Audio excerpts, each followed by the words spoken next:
Gentlemen, I would like to call our January 2026 Planning Commission meeting to order. Roll call, please. Dana Camp, Here. Narnette Reese, Here. Vanessa Eccles, Here.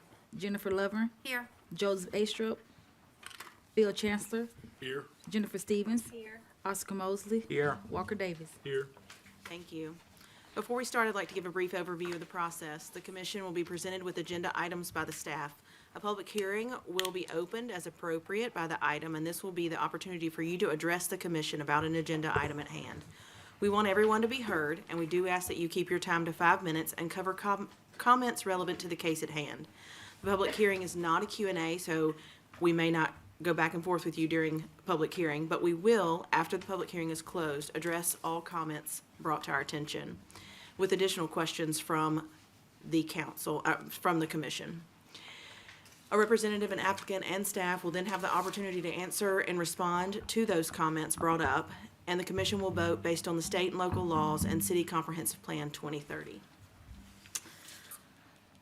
At this time, I'd like to open citizens' communication. This is a time if you'd like to come and speak about anything not on tonight's agenda.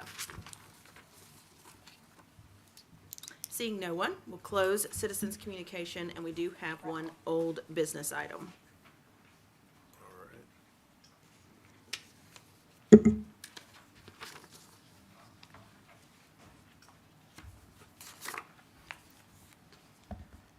All right. This is a request for conditional use approval, and I'll get into the uses in just a second because there are some changes. Property is located at the terminus of Hilton Garden Drive in the Comprehensive Development District. Property is approximately 3.62 acres. The future land use does designate this as gateway commercial. So I have given each one of y'all a tenant list and an updated list of conditional uses. With the updated tenant list, we have decided to kind of condense the conditional uses so that we're not getting conditional uses for things that wouldn't pertain to this. Okay. So we have right now under commercial sport, wholesale distributor, warehouse, mini warehouse, and all others. The all others includes contractors' offices, which is on the tenant list, is from HVAC to cabinetry, and then showroom and specialty trade. That would fall under contractors' offices. So the ones that are being desired to be removed are commercial kitchen, custom fabrication, small engine and repairs, sales, bottling plant, bakery, printing, and publishing. I think there were also comments at packet meeting that y'all wanted to know kind of what they could do by right or conditionally there that they aren't already requesting. And so I provided table 4.1. Everything highlighted in blue is permitted by right. Anything not highlighted is a conditional use that they are not looking at. And then anything highlighted yellow is what they are requesting. If you can't see it, it does not pertain to, it could not be done in CDD. I can answer any questions. I know we've seen this before, so as you have them. Yeah, so why is office being That's, requested as yes, conditional use? that when is it's an by error right? on my end. I Okay. highlighted that. That's permitted by right, but Okay. they are looking at that. For some of those uses, they are office space. All right, gotcha.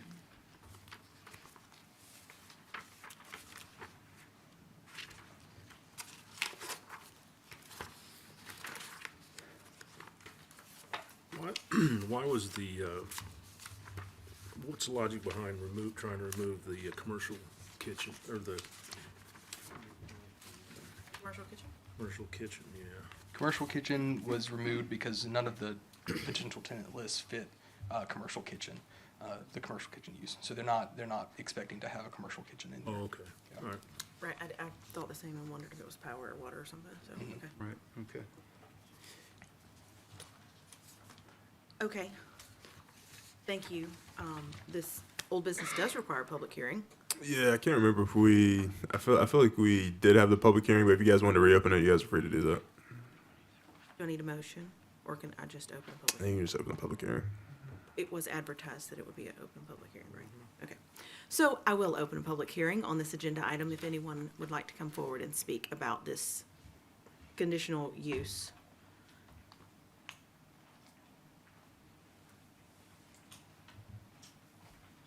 Evening. Hi. Lee Tharp, Cadre Engineering for the applicant. Figured I'd go ahead and get it rolling. So I've got a list of several discussion points from the last time y'all saw this. As y'all remember, one of the big things that we needed to go back and look at was get a traffic study done. We've done that. I believe Dan's had a chance to go through and look at all that. But I don't know how much of that was provided to y'all in your packet ahead of this meeting, or if you had a chance to review some of that. I'd like to speak to some of that, and again, if there's any specific questions about any of that after this, happy to answer some of those. Long story short, with the traffic impact study, this is expected to be a pretty low impact development with regards to traffic on Vent Creek, especially on Hilton Garden Inn that doesn't have much traffic on it at all at the moment, and East Glen Avenue. Really no changes to the existing levels of service that we were able to pick up, and there were no warrants for any improvements with the development that were found as part of the traffic study. I think the big one everybody was worried about was right there at East Glen, left turns coming out of there. But from a warrant analysis standpoint, doesn't warrant a signal. So any improvements like that would have to be made would have to be directed by council or engineering services. Dan, jump in if I'm misspeaking on any of it. I believe that was the main point of the traffic study that I wanted to point out. The only mitigation piece that was in the traffic study was they did recommend a stop sign at the terminus at Hilton Garden Drive by the Backage Road, which is the road that runs behind Waffle House and Goo Goo and stuff like that. That does not exist today, but we agree and wouldn't have any issues putting a stop sign in as a part of the development. Other things I wanted to touch on with regards to what was discussed originally. Reed did a great job explaining. We've pared down our conditional uses. I know several of those. Dana, I think you had a question last time about the bottling plant. Right, We're not doing that. okay. The commercial kitchen was brought up. We're not saying that there could never be a commercial kitchen, but again, that would be a You'll have to conditional come use that Yeah. they would come back for if there's a tenant. Again, there's gonna be on-site management. And they've got 2 or 3 of these other facilities west of the Mississippi River that they do similar things in, just didn't have that on their tenant list. I would also like to point out that the majority of their tenants in these other facilities are more straight commercial office space. The tenant list you have here would be the other tenants they have, but the majority of them do not meet the other uses. So we're just looking for those conditional uses. I think their intent would be to most likely build the facility. I think they've got enough backing just for what they would expect from a pure office use standpoint to be able to do it without some of these conditional uses, but obviously it makes sense to get some of these up front. Which again, the office space was by right. Truck traffic, loading docks, again, no loading docks have been added. I know that was brought up originally at the meeting. There's no loading spaces on the site. Anything that might have to be delivered to one of these businesses would be transient, just like you would any other commercial, office space. No outdoor storage with any of the contractor uses. Obviously, I know that's not in there, and we're not intended to do any of that. I mentioned on-site management, and there were a couple other things. The aesthetics of the building were something else that were brought up originally at the meeting. I was mistaken when we came in here originally about this would not be required to meet the city's corridor overlay regulations. Actually, because we have access to that light right there by Waffle House that touches Bent Creek, that technically is property frontage. So it would be required to meet those corridor overlay regulations. There are other facilities that they intend to mimic with this would meet those requirements. They are masonry on the exterior. Generally, they're painted masonry. They've got a lot of glass on the front of these. So that was something else I wanted to throw out there. And that would obviously be handled in the building permit process and documented and all that. So those were the points I wanted to hit. But again, y'all got any other specific questions? We've been looking at this a while, so please let me know. Happy to answer them. Thank you. Thank you. Anyone else like to come forward and speak about this item?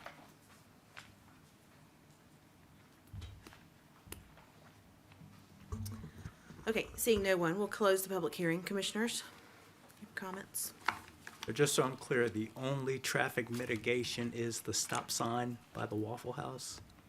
Yeah, I guess, Dan, do you want to speak to that? Yeah, that's what I want. We don't necessarily know what all the mitigation will be at this point. So we're in the process of talking with the traffic engineer. We sent them comments, they sent some feedback. So as soon as we get the rest of that information from them, we'll be able to determine, what, if any, mitigation they're going to be required to provide. And that would be in DRT. That'd be, That's correct. Okay. all right. So tell me a little more about the potential for a light at East Glen. I'm concerned that that is a very dangerous intersection already. And if we're just saying add more traffic and there's no impact, I'm got a hard time with that. So is that something, I guess the traffic study will say whether we need it or not, or it'll indicate that. Can we, as a municipality, put a light in there if we decide we need to do that, given, all the red approvals? We can, that's a city road. I'm going to let, if Brandy's willing, I'm going to let her speak in a little more detail about how the traffic signal warrants work and when they can go in. All right, thanks. Sorry, but thank you for allowing me to come up here. So yeah, traffic signals are warranted based on federal guidelines, and if they meet those warrant criteria, then the recommendation would be to make that installation. If through this development it is shown, or through this traffic impact study, it is shown that it would be warranted, then yes, we would make that a condition of opening this project. As to your question as whether or not the city can do it, the city council does have the authority to implement traffic signals at any given time. So the city does have that authority as well. And what would they, if they were to go in that direction and try to get one approved, what sort of information do they need? What would they base it on? The city council, Yeah. it would be based on the warrant analysis typically. Does that include, any kind of data that has to do with previous, accidents that have happened at that? It can. There are about 8 ways to basically warrant a traffic signal. One of those does look at collision history at the intersection and modifications to other warrants for that. Okay. All right, thanks. And that also, when look at collision history, they looked at that for the light there at Bent Creek as well? The one at Bent Creek and Glen, the existing light, Yeah, the existing light there where you could turn into Waffle House or wherever. so collision history was not provided at that location because there's an existing signal there. So we did not provide collision data for that, but we did provide it for the Hilton Gardens at Glen intersection. Okay. Another question real quick. So whose document is this? Showed up on my desk and I was wondering, I want some explanation. Yeah, so that's the uses, right? Like yeah. So The developer? so yeah, that is a tenant list that they shared. That's what it is, right? From an email I created. Correct. So this is a listing of potential uses or contractors that have uses that are So tried to go into this facility. no. So I guess like the applicant mentioned, they are mimicking other facilities like this, and then those are their existing tenant lists. And so the context on that is that when we had the pre-app meeting, they discussed this as a use and kind of the conditions going forward of the multiple uses that they were looking at. That was one of the requests that staff had, was to provide the existing tenant list of the businesses that had It's done a like similar a model. most likely Correct, kind of thing. correct, Okay. correct. Not people who have necessarily reached out, just something that what they're expecting, kind of the market that they're targeting. But like a pre-approved conditional use, so that each applicant wouldn't necessarily have to come before us, correct? Right. Yeah. Because But not right. everything. Because the biggest part of the conversation was really trying to wrap our arms around what the scope of uses were going to be going on in this facility, and kind of the scale and the range of the tenants that they had. And so they finally did provide it, but we wanted to provide it with you all because it also came up in the packet meeting as well about what were the tenants that they were entertaining. Commissioners, any other questions? No. Motion. I have a question. And this is, because Jennifer Levern has brought this up before too, as this being a major corridor into Auburn, point. Could you speak to, I guess, the applicant to like, maybe, like, what's your buffering around? Like, what is it gonna look like around this? Is it a major coming into, instead of seeing these like warehouse type things there? I know we have shopping around there, we have Sam's and things like that, but now we're gonna have like a little warehouse. To me, that's what it kind of seems like to me. Yeah, so I guess And I know before, there's city guidelines and things, but like, what's it gonna look like around it? yeah, so I guess before you answer, Lee, so buffer yard requirements are oftentimes driven by land use intensity, just kind of the immediate proximity of it. I think the odd thing on this is that, generally speaking, just kind of across the street and everything around it, it's already going to be pretty intense with the car wash, the existing commercial, and the gas station, the hotel, and the restaurant. But I think to the south of y'all, everything is vacant, so that's going to be an odd one where there's a really big disparity in what the land use intensity is. But that's normally what ends up driving it from the buffer yard requirements, and so that could be anything from 5 feet to 20 feet. And just kind of the different fences and things. So that's what would be required by code, and that's what drives it, is the land use intensity. So you can talk about whatever your That's a plans buffer are. yard, and there's also cladding requirements. Like, Yeah, is it so- clear Did cut? speak to. I mean, Right, are you there's taking requirements, everything out and Good. Okay. your vision of what it's gonna look Well, like? one is the clear cut, and I'll speak to that. There's not a whole lot there now. So this whole, what is that? The eastern side of Hilton Garden Drive. I think all this was developed pad ready like 20-something years ago when the Hilton Garden Inn was originally put in. These lots that haven't developed yet, primarily, I mean, they're at a kind of major thoroughfare into Auburn. They're pretty desirable commercial lots. Part of the reason I think that they haven't developed at this point is visibility. They don't have great visibility from Glen at all because of the elevation differences, and it's lower than Bent Creek by, on the order of 6 to 10 feet, depending on where you're looking at it. Whenever they pad graded all this, I think they just did the bare minimum, and this, again, no fault of anybody's own, that's all they're required to do.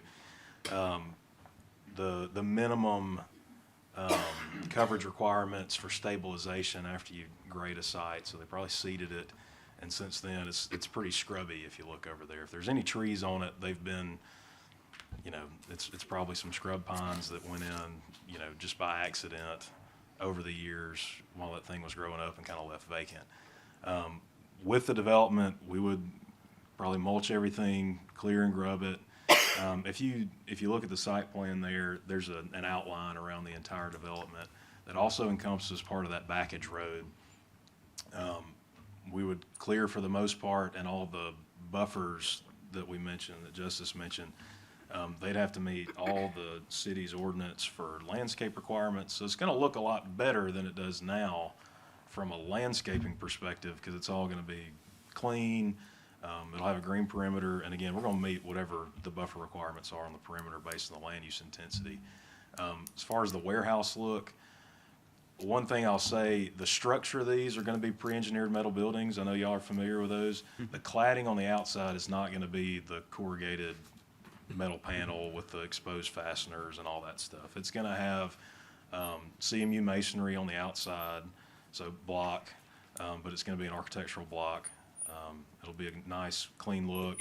Most of their other facilities are painted CMU block. And again, that would meet the city's corridor overlay requirements.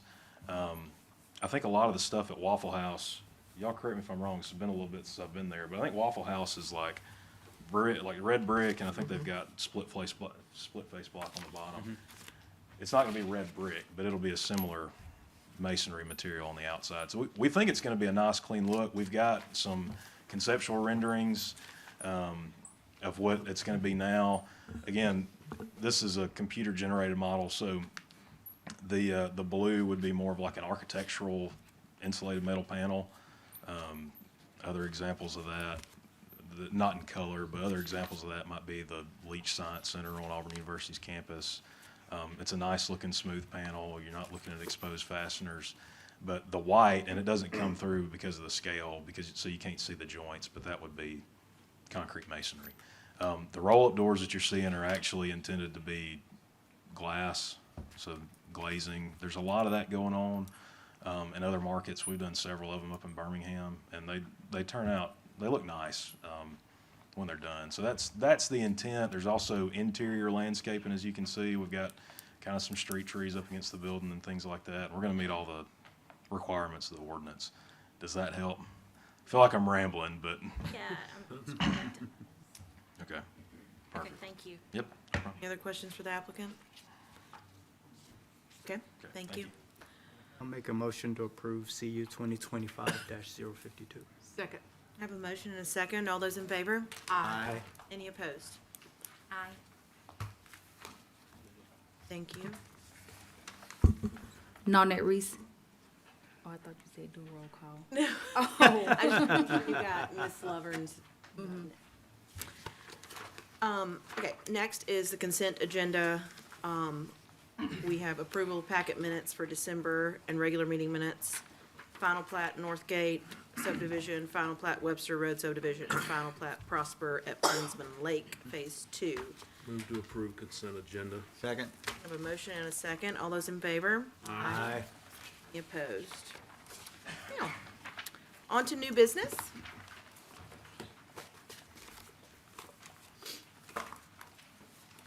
Good evening.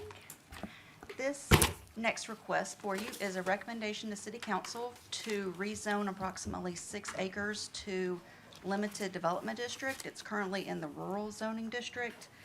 The subject properties are located at 2591 and 2595 Glenbrook Drive in the Bent Brook subdivision. It's Phase 2 of that subdivision.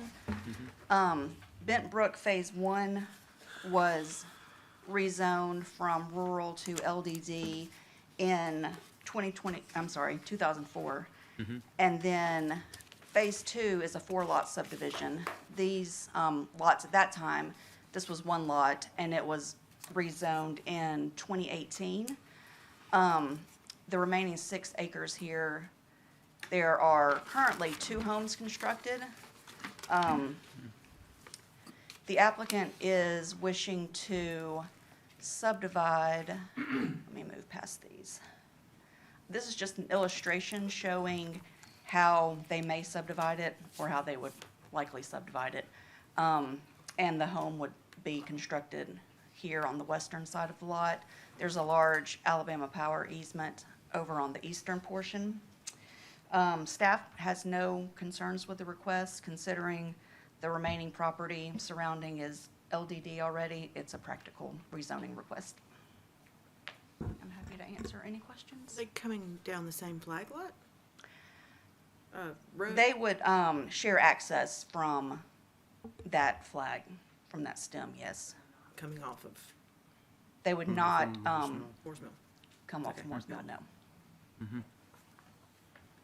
Number of homes was 1 additional that I heard? Yes. Okay. No commercial development for No, this sir. at all? Okay. All right. And they have to do LDD because they're going from less than This 3 is- acres a lot. Yes, and it is in the Conservation Overlay District, so they Right. will be restricted to conventional subdivision only. Okay, perfect. Thank you. Right. This does require a public hearing.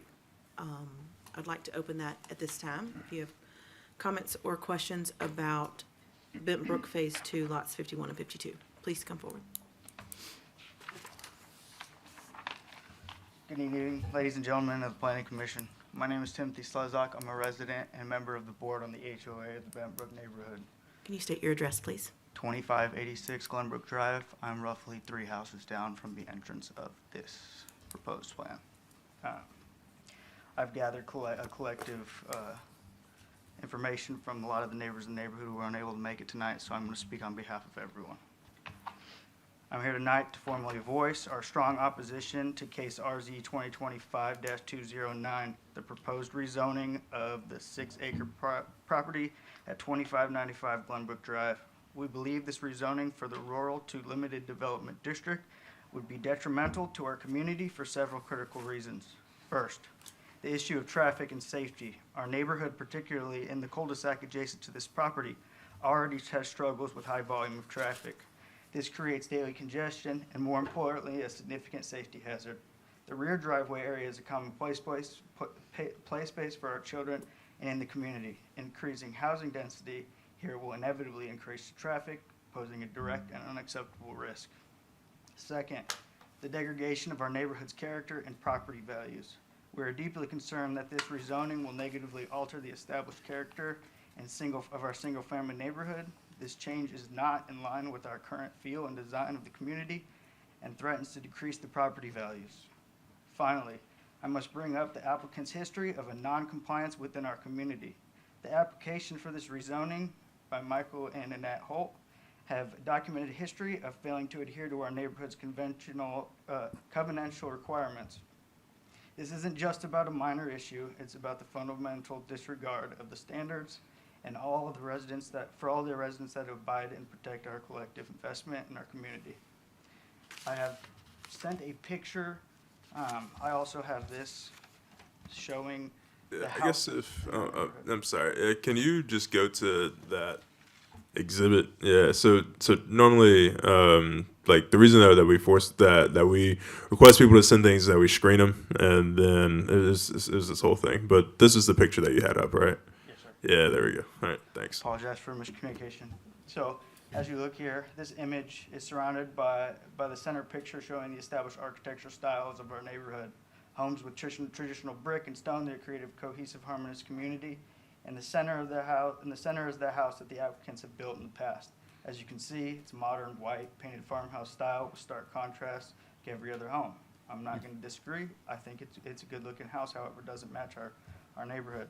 This was built in direct opposition to our covenants, which are in place to preserve a very clear characteristic of our neighborhood. This, combined with other violations like a non-paved driveway, demonstrates a clear pattern of unwillingness to be good neighbors and respect the community's established standards. This history makes us question, if they won't follow the existing covenants for a single home, why would they expect to adhere to the city's development standards for a 6-acre LDD project? For all of these reasons, the existing traffic, the safety of our children, the potential harm of our property values, and the applicant's proven disregard for community standards, we firmly believe this proposal is not in the best interest of our neighborhood. We respectfully disagree and urge and consider the impacts and deny the rezoning of the request of case RZ 2025-029. Thank you for your time and consideration. Thank you. And please sign in if you have not already. Yes, ma'am. Thank you.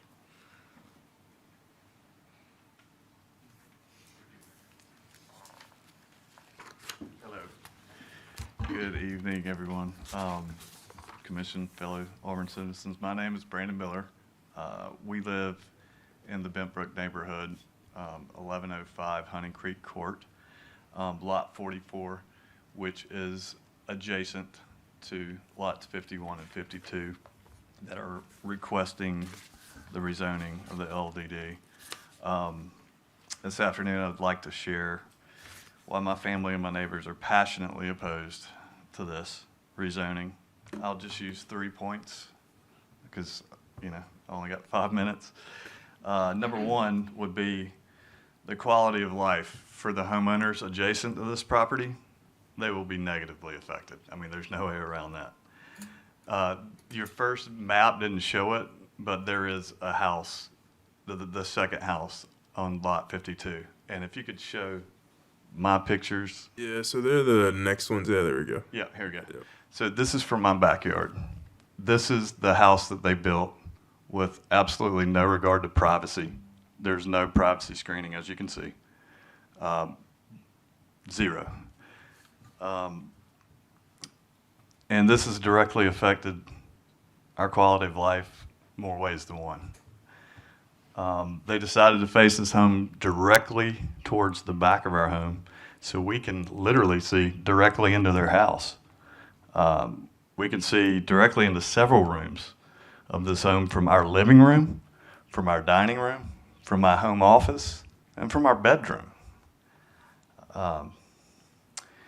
We've tried to install privacy screening on our own, but we failed to regain a resemblance of the privacy that this home once had for 19 years.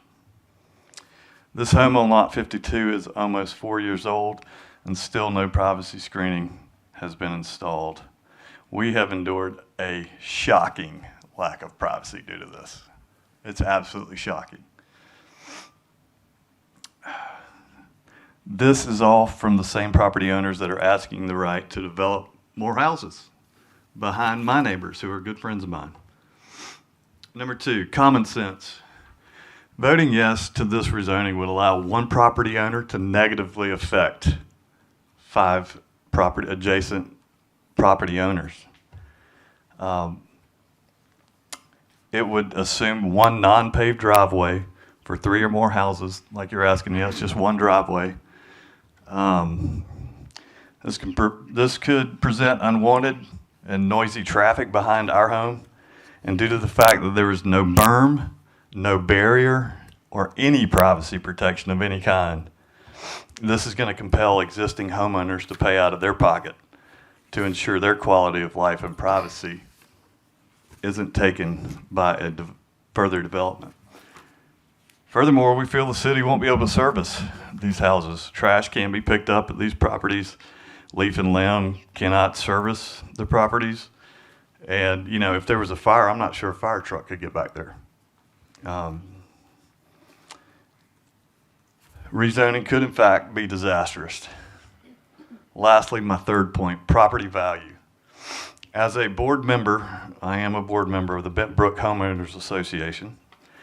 I have the fiduciary responsibility to protect the homeowners in Bent Brook Phase 1. I have the responsibility to protect them when it comes to the greatest investment one could make in the beautiful city of Auburn, Alabama, their home. The lot owners of 51 and 52 have already showed blatant disregard for neighbors' concerns of privacy and their concerns. Therefore, I don't have any faith that they will consider other neighbors' concerns and privacy with ongoing development. We believe if you approve this rezoning, our homes will be all negatively affected. Changing the zoning now, after these homes in this neighborhood have been established for almost 20 years, seems like a terribly unfair hardship for my fellow homeowners of Bent Brook to undertake. Had we realized these lots could ever be considered for rezoning, we would have never considered buying our home. If for any reason you guys are unsure of your vote, I implore you to come to my house and walk out my back door so that you can see what rezoning would allow and what the calamity, absolute calamity of Bent Brook Phase 2 has already allowed to me and my family. In closing, I humbly ask you all to vote unanimously no on the rezoning of 2595 Glenbrook Drive. Thank you for your time and consideration.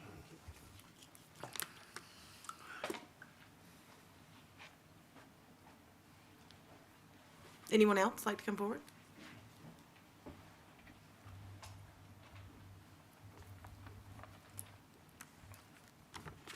Good evening, and I'm Danny Tankersley. I live at 1101 Hunting Creek Court, and my home will be adjacent, exactly adjacent to the new construction. Strongly opposed to the proposed rezoning of lots 51 and 52, and like I said, I'm exactly adjacent to the new construction. I emailed each of you my concerns along with an attached document showing that most of the property is not suitable for development due to the Alabama Power easement and the wet weather creek on the property. I think all of that was shown on the demonstration that the presenter gave. The Holt family, whose primary residence seems to be Florida, or at least their mailing address is Florida, already has 2 houses on the property. I think they've already established that. And it's the opinion of many adjoining homeowners that a 3rd and 4th home is not in compliance with the ideals and plans for Bent Brook or Eastlake, where this property is nestled between those 2 lovely neighborhoods. Bent Brook's well-established neighborhood with consistent architectural character, mature trees, limited access, and strong covenants designed to protect safety, compatibility, and property values. Homeowners, like me, purchased there nearly 2 decades ago. I've lived there 19 years. and we relied in good faith on the existing zoning and understanding that this property would not be further subdivided or intensified. This rezoning would introduce increased density, traffic, and noise directly behind existing homes. I mean, my house is 50 feet from the property line. This would eliminate critical tree buffers, reduce privacy, and create safety concerns, particularly in the areas where children regularly play. It would also negatively impact property values and force homeowners to incur additional costs for buffering and landscaping. For these reasons, we respectfully urge you to deny the rezoning request. If you can somehow see fit to approve this, I urge you to have the Holts put in a proper paved and curbed street for access to these lots, or the city should allow access from Moores Mill Road. The gravel driveway currently used for access is unsightly, noisy, and reminiscent of something out in the county, not our property nestled between two fine neighborhoods. Thanks again for listening to us, and please vote no on this. Thank you. Thank you.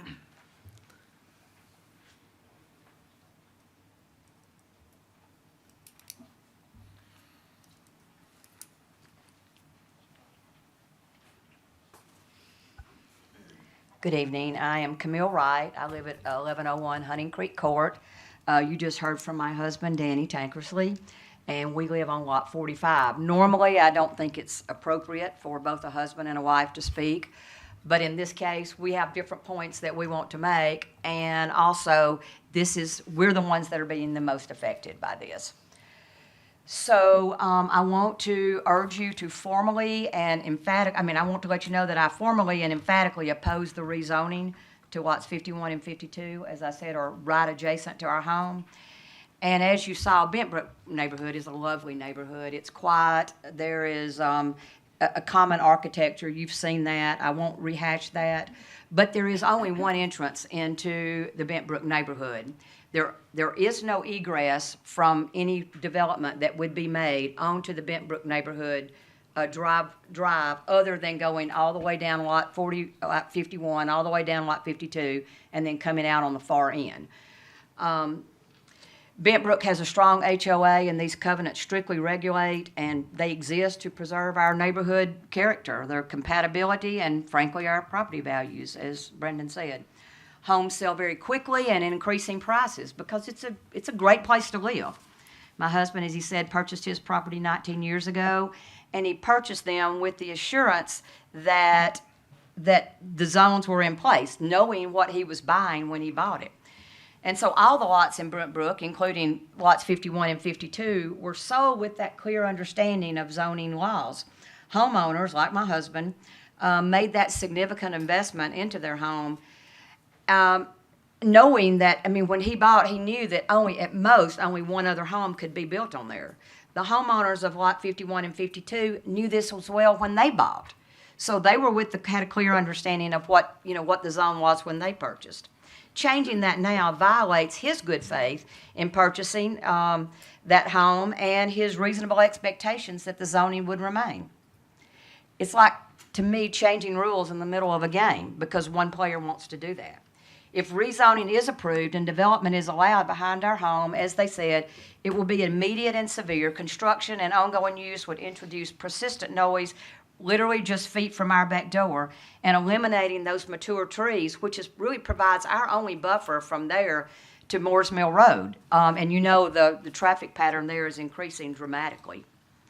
So it's definitely going to decrease our property value, and more importantly, as Brendan said, we're going to have to invest again, which we've already invested one time, in some additional landscaping to provide our own buffer between us and the home that has currently been built. But then we're going to have to do the whole other side because we're going to have some sort of buffer. So that's a lot of out-of-pocket money for us, and we in good faith purchased, under the current laws. So equally concerning is the access, and as I said, there's no egress, and so they've been denied access onto Moores Mill Road. So again, the driveway is going to have to go all the way to the end. There is that concern about emergency vehicles, etc. Don't get me wrong, I am absolutely for the rights of property owners to use the property as under current laws as they see fit. But in this case, they knew what they were buying when they bought it. We knew what we were buying when we bought it. And to change that is unfair. So allowing those zoning changes after homeowners have relied on established rules, it really erodes our trust in the planning process. And rezoning is good for one family, yet disrupts the lives of 5 others. For these reasons, I respectfully urge the Planning Commission to recommend the denial of the rezoning request of lots 51 and 52. Thank you. Is there anyone else who would like to come forward?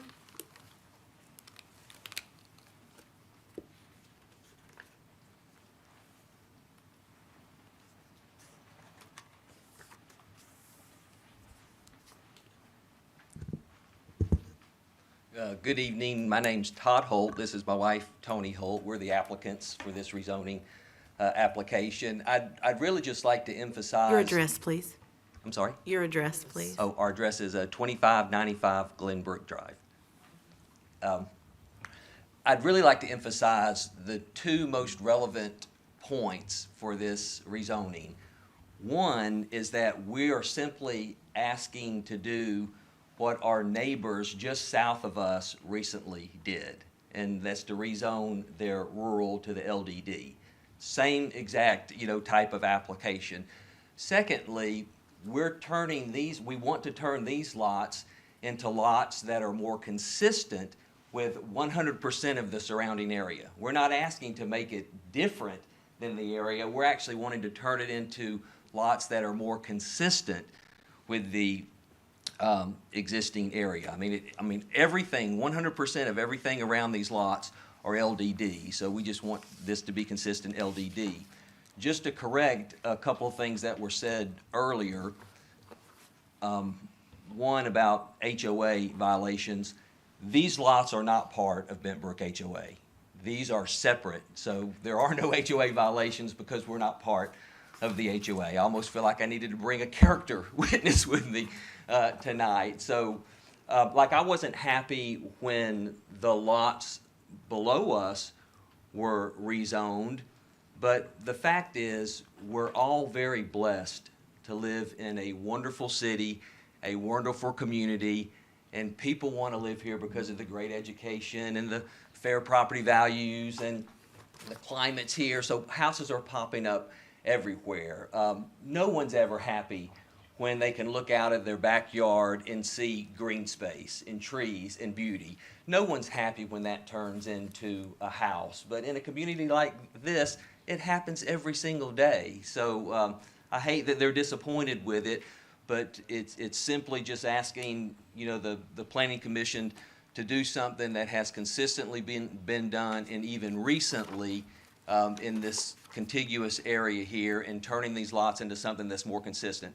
The other inconsistency is there's not going to be 3 or 4 houses. This is for one additional house. One additional house. I just want to make sure that everyone understands what was said is just not accurate. Hello, I'm Tony Holt, and I have one question. I want to know what parent would ever want to stop another parent from their son building next door to them. And that's what this is all about. My oldest son lives next door to us. He's in the White House that you saw. It is an absolutely beautiful house. It actually brings their property values up because it's such a beautiful house and even bigger and nicer. And my other son wants to live next door. And so what parent would ever want to stop a mom from having their sons next door? So that's my only question. I'll just end with the neighbor drama is one thing, and it may be relevant, but I think what's most relevant is the precedent that's been set with these LDD lots, and we're just simply asking. Excuse me. We don't really have joint public hearings, so I guess it's kind of like with both of you kind of splitting it up. So I guess we've. They were the applicant, which is the reason I didn't. That's fair. That's fair, I guess. But it's. I can agree. Yeah. All right. Yeah. Okay. I have a question. Yes. I'm sorry that I haven't looked this up before now, but It's public. I have a public hearing that's still open. So, I have a public hearing. So you're the applicant. Yes. I realize you came during public hearing. Didn't stop you because you're the applicant. But I do need to close the public hearing. I need to see if there's anyone else who would like to speak. So Certainly. Okay. Thank you. So if there's anyone else who would like to speak to this public hearing, before we close it? Everybody has spoken. So I will close the public hearing, and if you have questions for applicant and/or staff, please address them now. Thank you. I think my only question currently is, how long have you owned this property? Yeah, if you Please come to the mic. Yeah.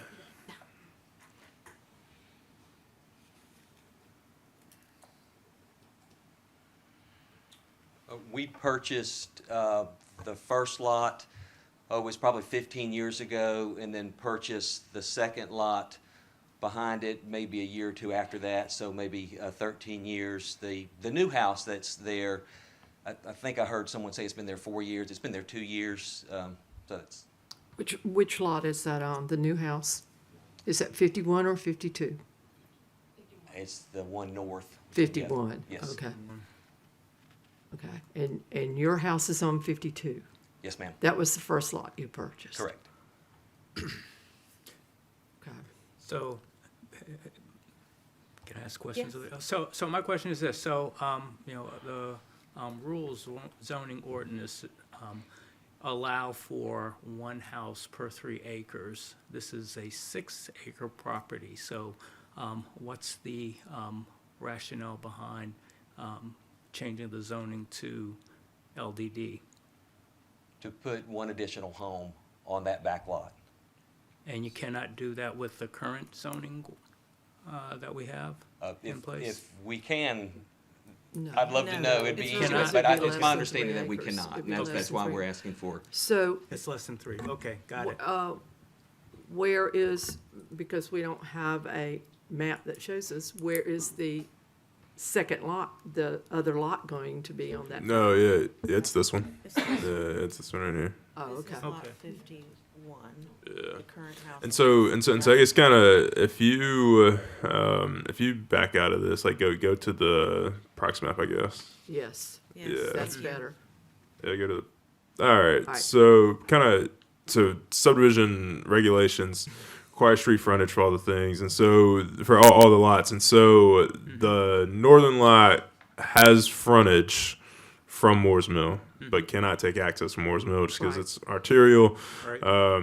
And it's arterial space and all those things. There'd be a turn lane associated with all of that. So they're gonna take access from the stem.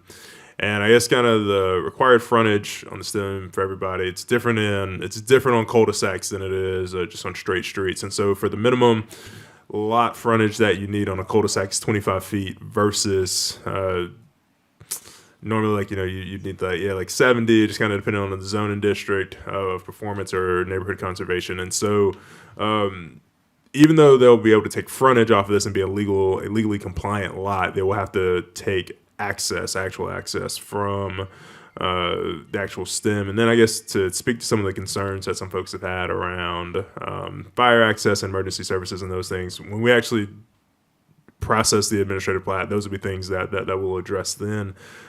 Just kind of about if there'll be fire access from the road or kind of what needs to happen there. So.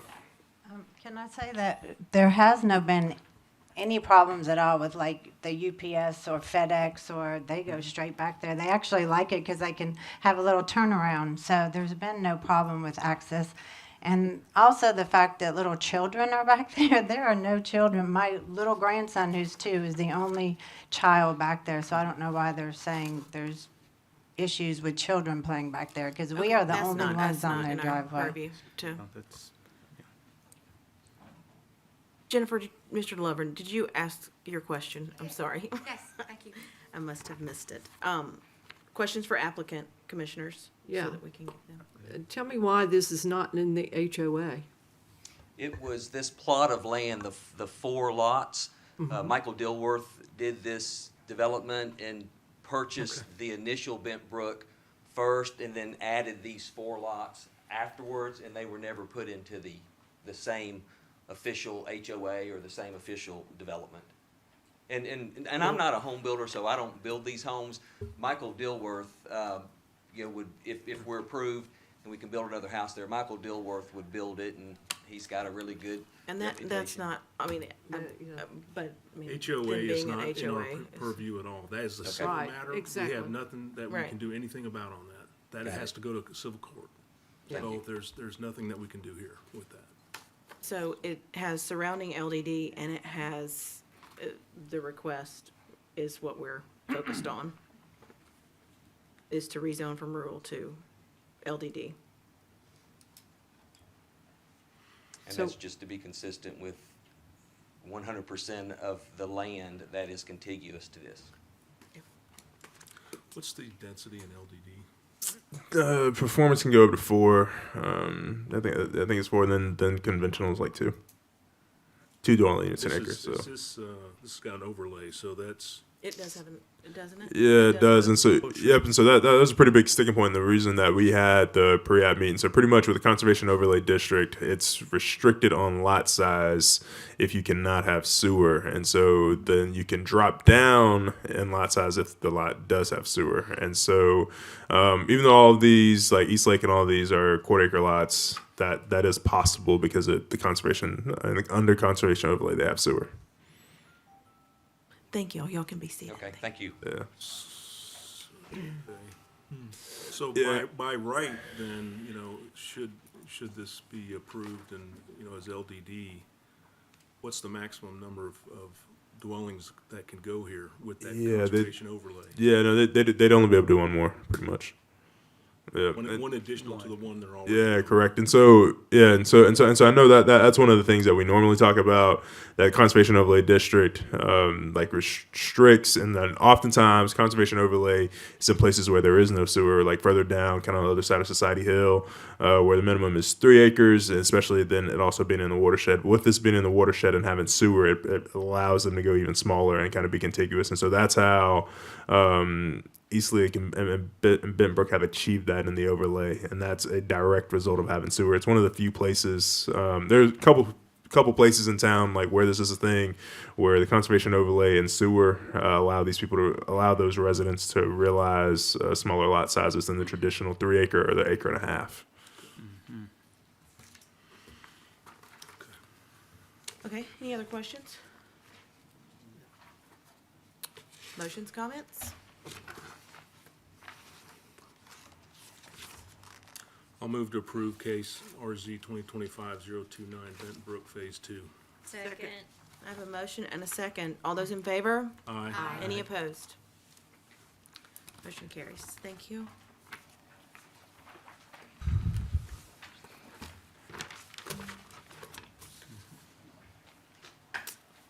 As a reminder, rezonings are approved finally by the city council. All right, so the next item on our agenda is a preliminary plat approval for Ashton Glen subdivision Phase 2.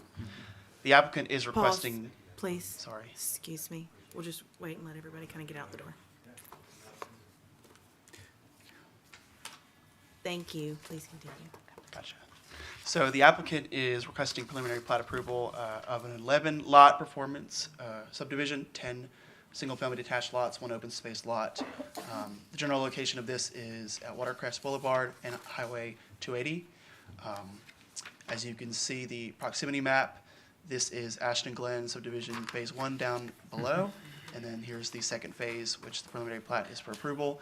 You can see that to the north, Highway 280 is kind of just abutting that. There will be no lots that will be taking frontage off of that. And with that, I am happy to answer any questions. Thank you very much. Do you have any questions immediately, or I'm going to open the public hearing? Thank you. Yeah, can you go to the next slide? There we go. Thanks. I'd like to open the public hearing for Ashton Glen subdivision Phase 2, if you would like to comment.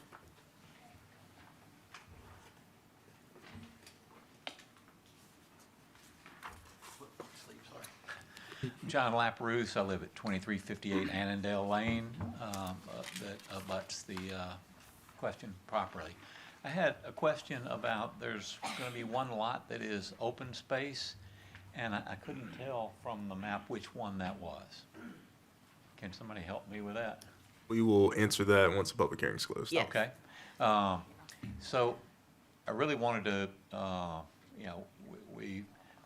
if you look at the lot lines on the properties that are adjacent, it on where our lot is in particular. It's really irregularly shaped to accommodate the proximity to the wetlands behind us. And it seems that the lots in the proposed lot lines here, they're normal, typical, smaller lots towards the street entrance, but then as you move further back, they get bigger. And I'm not sure the reason for that. My understanding is all the homes were proposed to be the same size, that are smaller than the requirements for our existing subdivision, so they're not going to be a part of the subdivision, of our subdivision, but does change the character of the subdivision from an investment standpoint. You know, somebody spoke earlier about, you know, anybody that's got a wooded view in the back never wants to see that go away. That's unrealistic. I know that's going to happen.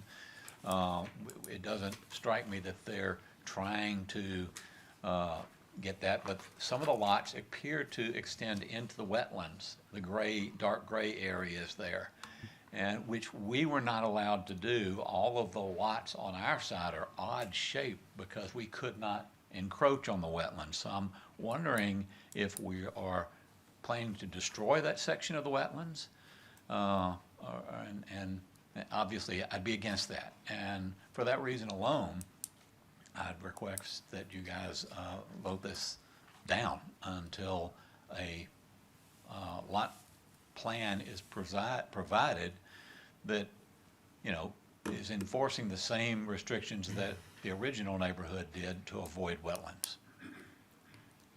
Thank you. Thank you. Please don't forget to sign in. I'm If you- sorry? Please sign in if you haven't. Oh, I haven't.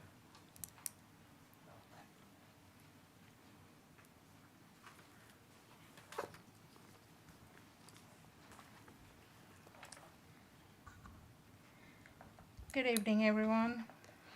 My name is Bhavisha Bahen Patel, and I live at 2320 Hampshire Court in Auburn, Alabama. This proposed plan is right behind my house. So I'm here to formally oppose the approval of the proposed plan to construct these new homes right behind us. My house sits at a higher elevation, and as we talked about in the previous thing, it does affect privacy. My master bedroom, my living room, and my kitchen, everything faces in the backyard. So privacy is a fundamental component of residential enjoyment and property rights. And when I purchased this home 4 years ago, my agent who was helping me buy the house called the person who owned that land and asked, because that was my main concern, if there were going to be any more houses in the backyard. And at that point, they said there's nothing that could come because of not enough space there. My other concern is there's a creek that flows behind us. I don't know if y'all can answer that question now or not, but are they gonna do any land fillings? If they do, then creek is gonna move in our backyard. We'll answer those after public hearing is closed. Okay. Because the way our house is designed is up on the elevation, but all the water from the community comes down, and our backyard stays flooded during heavy rains. I didn't know about pictures. I would have brought it. But that's my only point. Thank you. Thank you. Please sign in. Anyone else like to speak on this agenda item?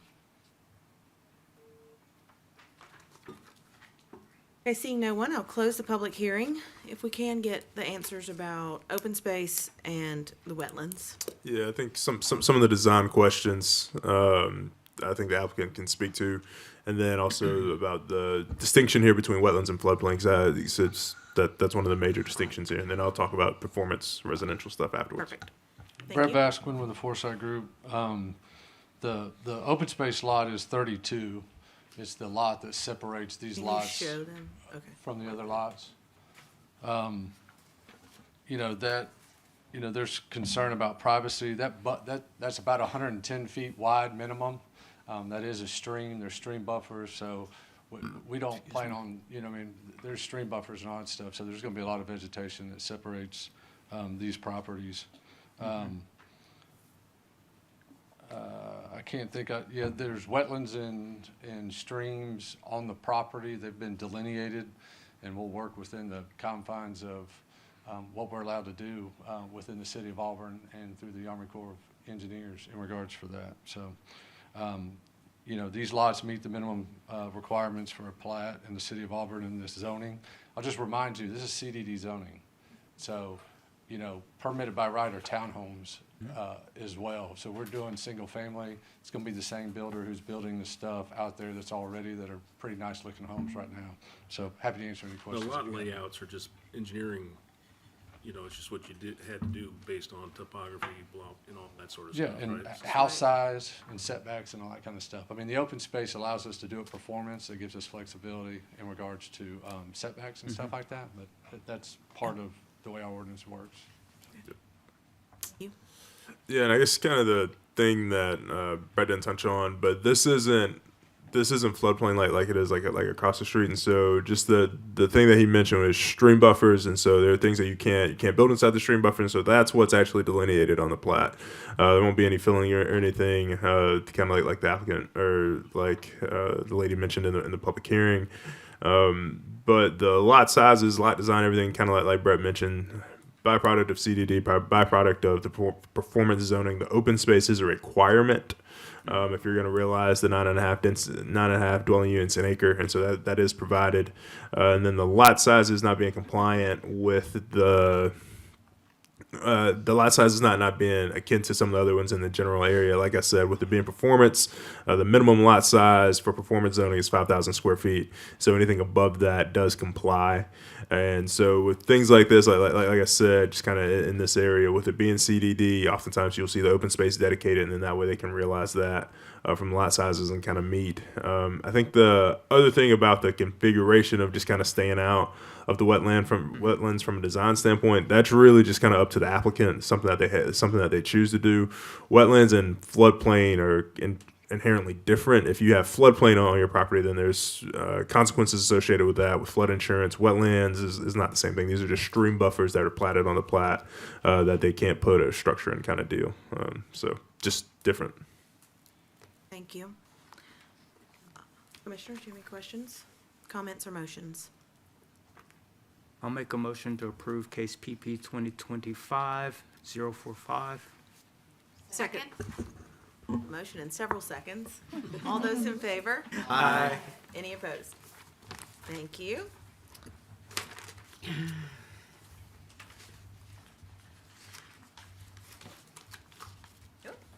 Somebody's doing it with me. Okay. Good evening. This is a request for preliminary plat approval for a performance residential development for a 13-lot subdivision, 12 lots for townhouses and 1 lot for open space. The property is located along Downs Way within the College Crossing PDD.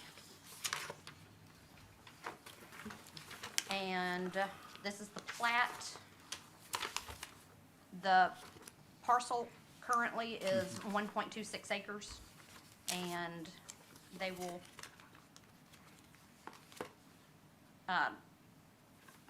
divide the property into the townhouses here. This lot up the north is the open space lot, and they all take access from a private easement in the back. Okay, yeah. That's what I was gonna ask. And I did not receive any correspondence on this request. And the applicant is here, if you have any questions. Thank you. This does require a public hearing. I'd like to open that now. If you would like to come speak about Longleaf Crossing Phase 10, please come forward. Seeing no one, close the public hearing. Commissioners? Move to approve case PP 2025-046. Second. Can I make a, can I make a comment? yes. I'd like to have a question answered. I'm Sorry. planning, comment number 2. What's that all about? Is it resolved? Let me get to it. Hold on. Oh, that just means that there needs to be a signature block added to the plat, that's all. Oh, I thought that there was some kind of a issue getting the signature. No. All right, thanks. I have a motion and a second. All those in favor? Aye. Any opposed? Thank you.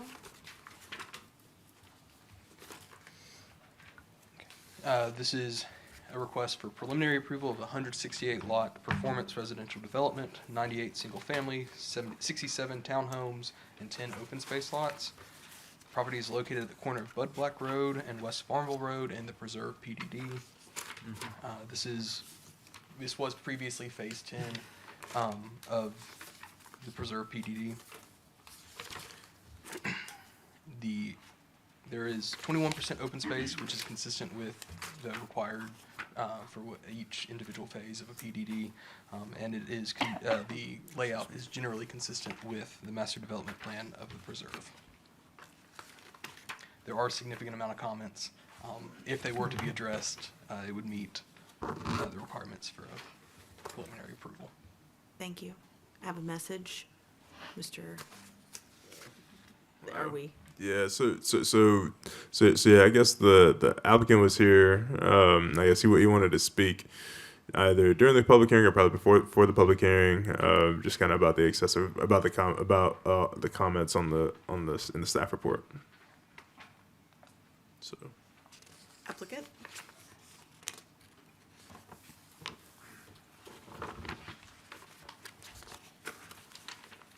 Good evening. Brian Stone with BC Stone Homes.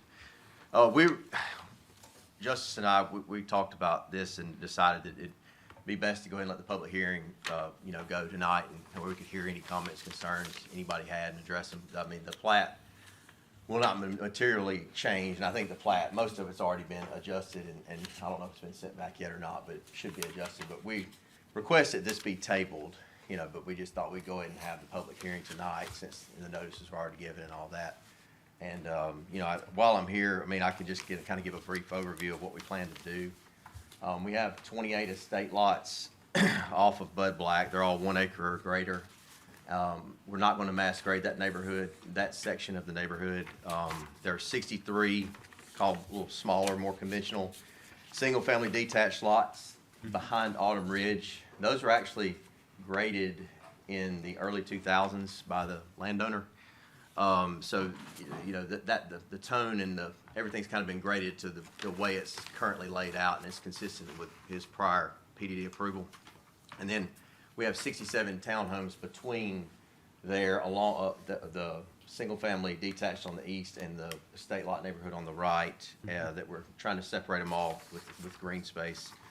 All the lots will be public sewer and water, obviously, and we want to do a lot of landscaping, nice decorative entrance, big monument along Bud Black where that entrance will be. That'll kind of be the focal point where we are going to enter ours. We got, and we've submitted a new traffic study to the city, going over all the traffic impacts, but for our development, most of the side of it, we plan to get it to come in through Bud Black. But obviously it does have a connection to Autumn Ridge as well. So there will probably be cross connectivity either way you go, or people will go in and out, whichever they choose. Just like to remind everybody what we're presenting. This was prior approved with like way more density than what we're presenting here tonight. There was a lot of multifamily stuff that's entitled on this piece, and I feel like what we're doing is a reduction to what was prior approved.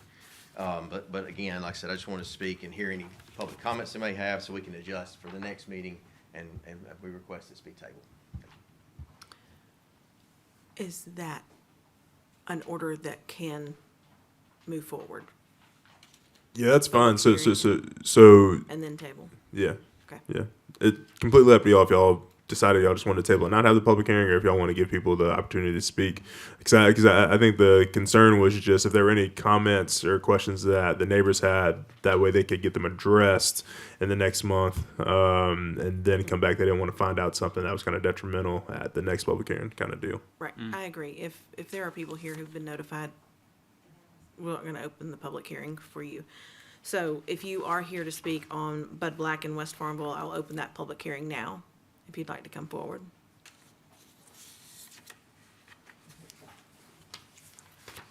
Thank you so much. Not really any concerns on my end. Your name and address? Yep, sorry. David Foster, 2144 Autumn Ridgeway. I've just noticed, because I was actually in my office kind of looking out, and I saw some people kind of clearing stuff out. I was like, oh, we've been here for 8 years. I didn't think they're going to do anything back there. Because I knew that we were phase 1, and it was supposed to be 3 phases. So I didn't know if this was going to be a continuation of Autumn Ridge, because he mentioned phase 10 of Preserve, which is across the street.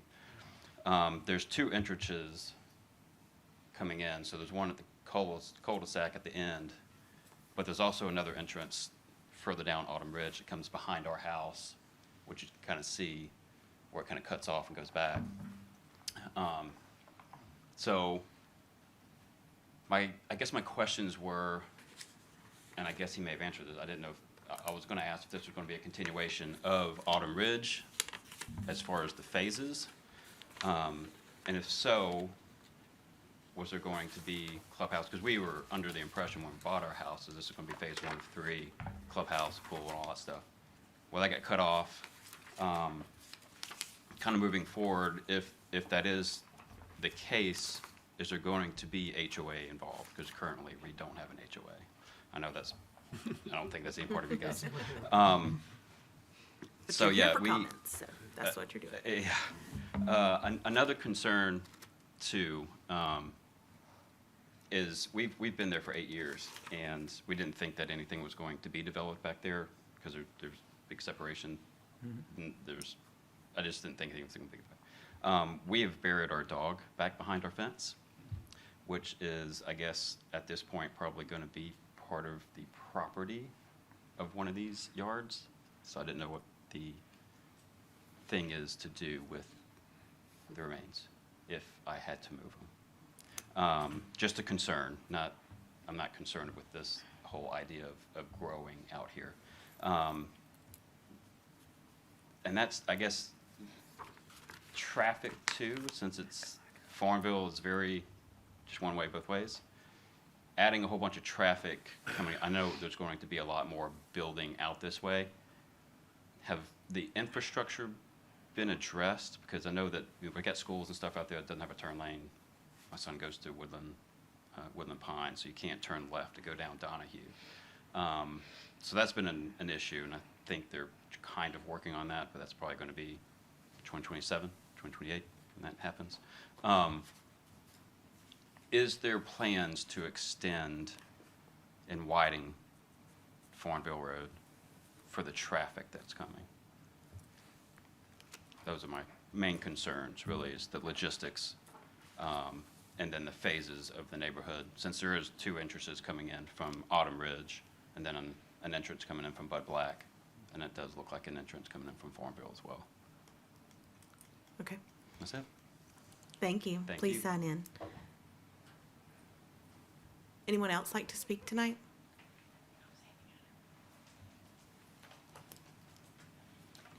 Hello, I'm Sandy Little, 2293 Bud Black Road. We've been on Bud Black for 3 years. We moved to Bud Black because we lived in Granite Hills on Penny Lane, which was a neighborhood that was nice and quiet when we moved there in 20 years prior, but turned into student housing and a nightmare of fighting short-term rentals that were illegal in the neighborhood but done anyway.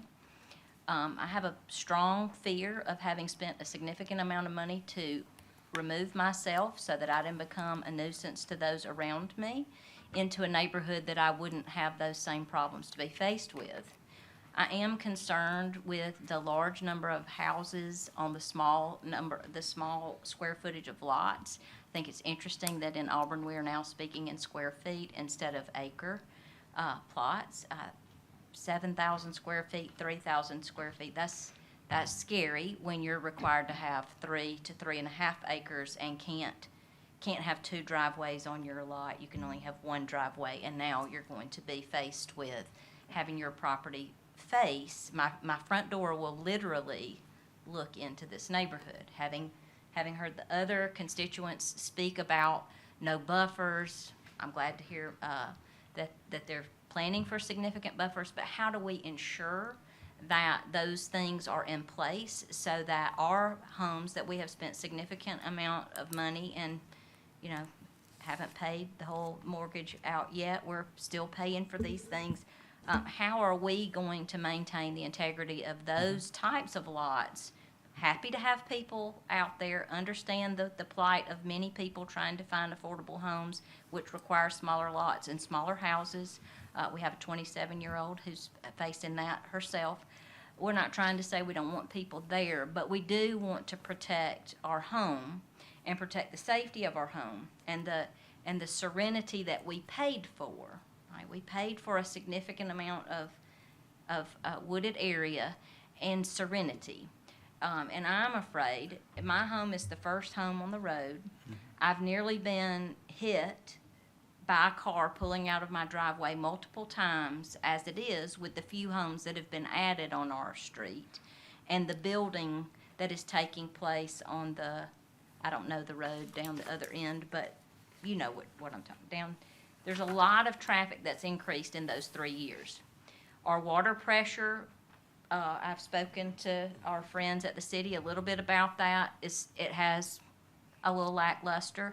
And I'm concerned about the additional homes, the number of those homes, and how the infrastructure is going to continue to serve us in that way. And just, we need to be sure that when we're adding these neighborhoods, that we're protecting the people who are already existing. And I would just ask that you all consider that. I'm not saying we don't want it. I'm a little alerted to know that the entrance is going to be on Bud Black. I think that there's going to have to be something that happens on our road if you do make that entrance allowed there. And I just would ask you to consider that and to consider the safety of those of us who do live there and those of us who are going to move there in the future. So I understand it's a done deal, but let's please make sure that we protect everybody's rights. Thank you. Thank you.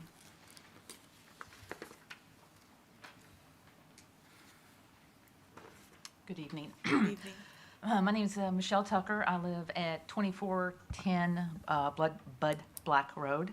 And I'd like to speak tonight and voice my concern regarding this development at Bud Black Road in West Farmville. The developer has proposed 91 single-family homes consistent with the surrounding community. The perplexing part of this proposal is the addition of the multifamily homes. The PDD was passed 20 years ago. And I know that you've got a master plan. That's important for a city to have cohesive building, and to have regulated growth. Understand that. But I don't understand why multifamily homes were deemed reasonable 20 years ago. If you look, there are no multifamily homes within 1.5 miles. The closest townhome is at North Donahue and West Farmville. All of the preserve are single-family homes. All of the homes that are exactly adjacent to this lot are at least an acre. Most of them are 1.5 acres. And that is my concern, is these multifamily homes. It changes the character of the preserve. It changes the character of Bud Black Road. Bud Black Road is a county, part of it's county, part of it is zone rural city of Auburn. We have to have at least 3-acre lots. And now I live in the Herman Alexander subdivision, and we by covenant have to have at least a home of 2,000 square feet. And some of these townhome lots, and I say that in quotations, are barely 3,000 feet. The whole lot is barely bigger than the minimum of my house. It is not consistent with the rest of the neighborhood. Someone spoke about the traffic. That Bud Black is a dark road. There are no lights. You turn off of West Farmville onto Bud Black, my bright lights come on because it's that dark. And we're wanting to put a bunch of houses there. That is dangerous. So I request that this be denied and that the builder come back with a different type of plat. I'm not against growth. Obviously, I moved out there within the last 2 years. It's a great place to live. But we need to be consistent. I do have concern that this is being tabled because are you going to remember our comments when? You're being recorded right now. Excellent. Because that's my concern with the tabling. So, but thank you. I had very many concerns about all the requests on the application as well. Thank you very much. Thank you.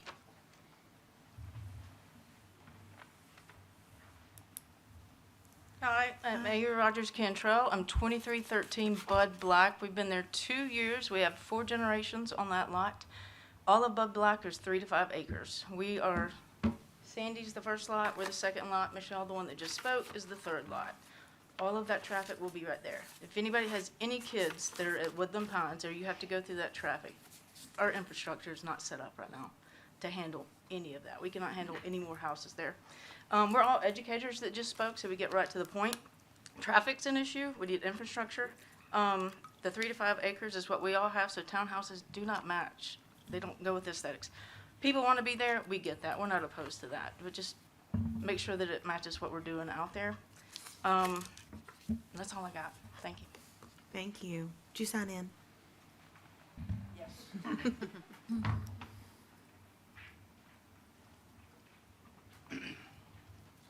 Good evening. Josh Alexander. I live at 2146 West Farmville Road in the Preserve. I know growth's gonna happen, but the townhomes, I'm just completely against it. That's just not against, it's the aesthetics of that whole area.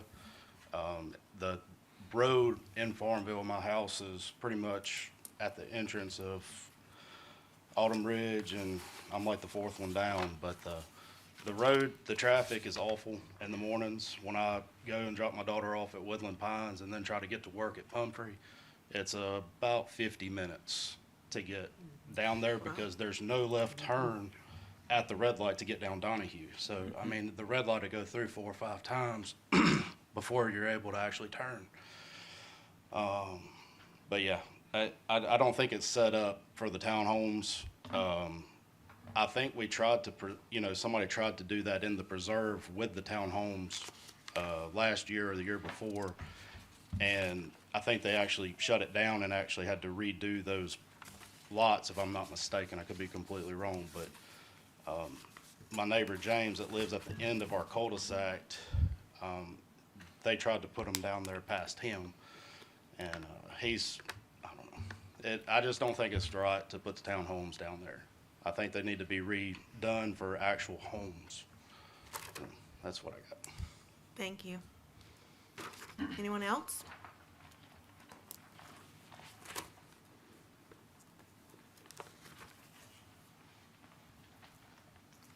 Hello, I'm Jeannie Baumgardner, 2189 West Farmville Road. I'm sorry I'm not near as prepared as the ones before me that spoke. I thought this was strictly informational. I guess I misunderstood. But I would just like to say that for numerous reasons, I am very concerned about the traffic. We were denied access, direct access to Farmville Road when we built our house 16 years ago. And our lot will back up to 4 of the townhome lots. I think that this is definitely out of character to the neighborhood that we bought into. We were told that it was a traffic problem to go directly from our driveway to Farmville Road. So about 25% of my lot ended up being a right-of-way with an access road. I'm very concerned about the traffic. I also feel that access from Bud Black Road is probably not going to happen on a large scale, simply because when you're coming from Auburn, you're going to come out Farmville Road, turn on Autumn Ridge, and then you're in that neighborhood. There are children back there. The streets are not really that wide. We have multiple cars that park on the street, which, again, I get that. That's where you live. That's where you park your car. But I don't think it will be good for through traffic going to the townhomes. You're going to have to come in and around. And anyway, I'm sorry. I'm not very prepared. I'm probably rambling. I apologize for that. But I do think that the traffic and the access to those townhomes is not appropriate and of great concern. Thank you. Anyone else like to come forward?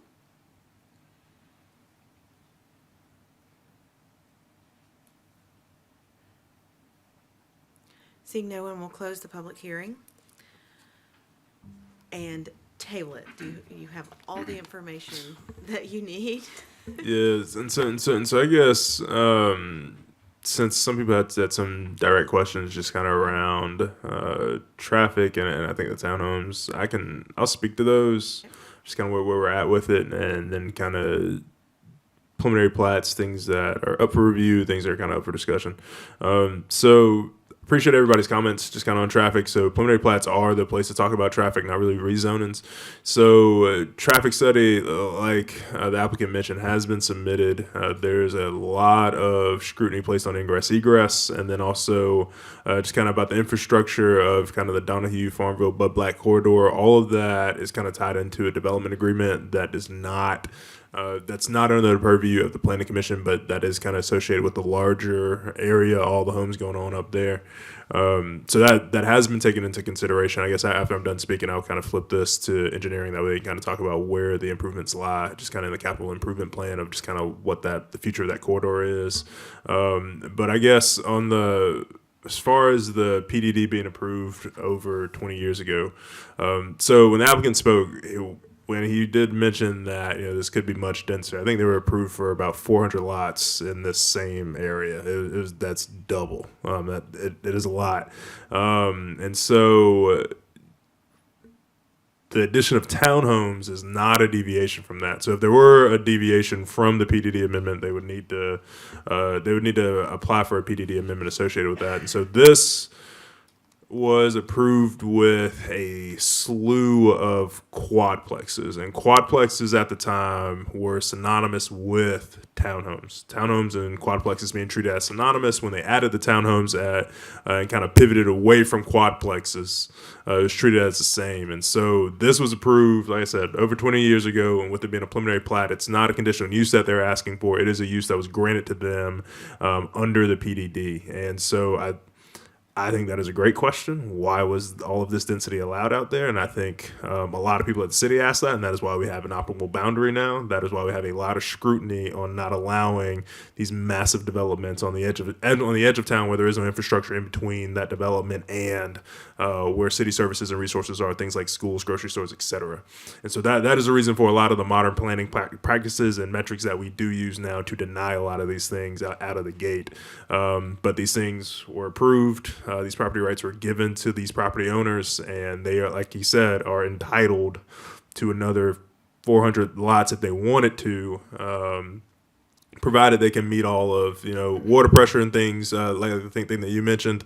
Also talking about ingress and egress, and so those are things that we look at on the preliminary plat level. They'll need to be able to make fire flows, ingress, egress, right-of-way widths, all connectivity, traffic, all of that will have to be addressed at the preliminary plat level. And so that was also some of the comments just kind of associated in the staff report where we still had questions about things that needed to be hammered out. And so over the next month, we will be addressing those. There'll be a lot more scrutiny on that. So when this does come back to the Planning Commission, it will not have that many comments. We'll have answers to a lot of those questions. And I guess just kind of on I think on the ingress egress stuff, and I think on just that corridor, Bud Black, Farmville, and Donahue, just kind of what those improvements are.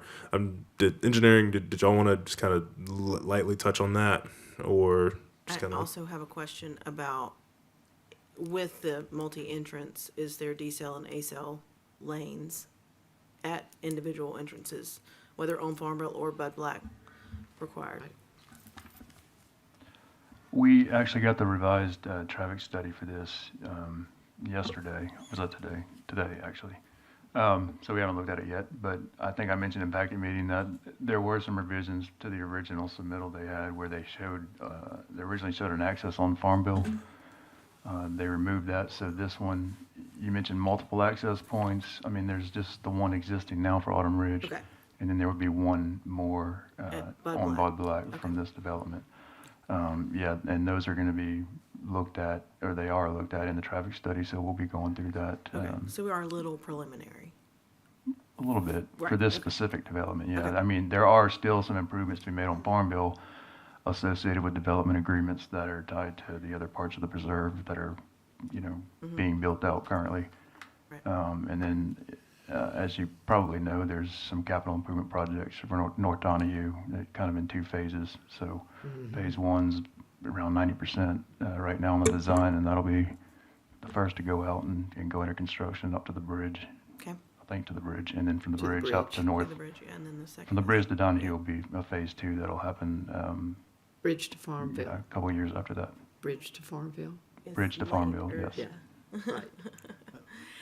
And then I have a buffers question. Since this is preliminary plat time and they ask about the buffers behind their houses, what are the level of those? Okay.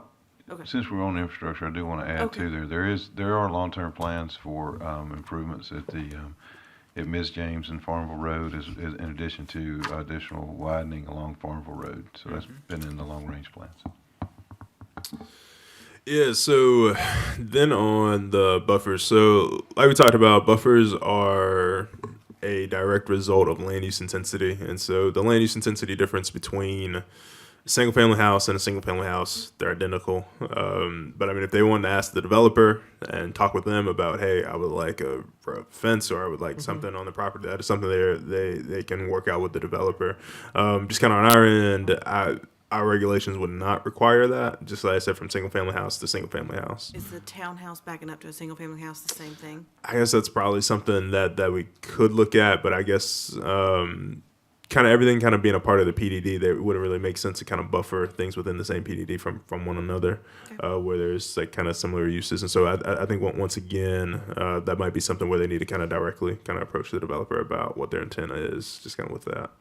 So. Along with the HOA questions and amenity questions. You Yeah. can discuss that with them. Certainly, and the phasing as well. Well, I have a question for staff, and you know what it's going to be, water pressure. There is a very large water main along Farmville Road there. I'll address the water pressure comment with the property owner directly. When are we getting the tower? Well, there's already a water tower that serves this particular area.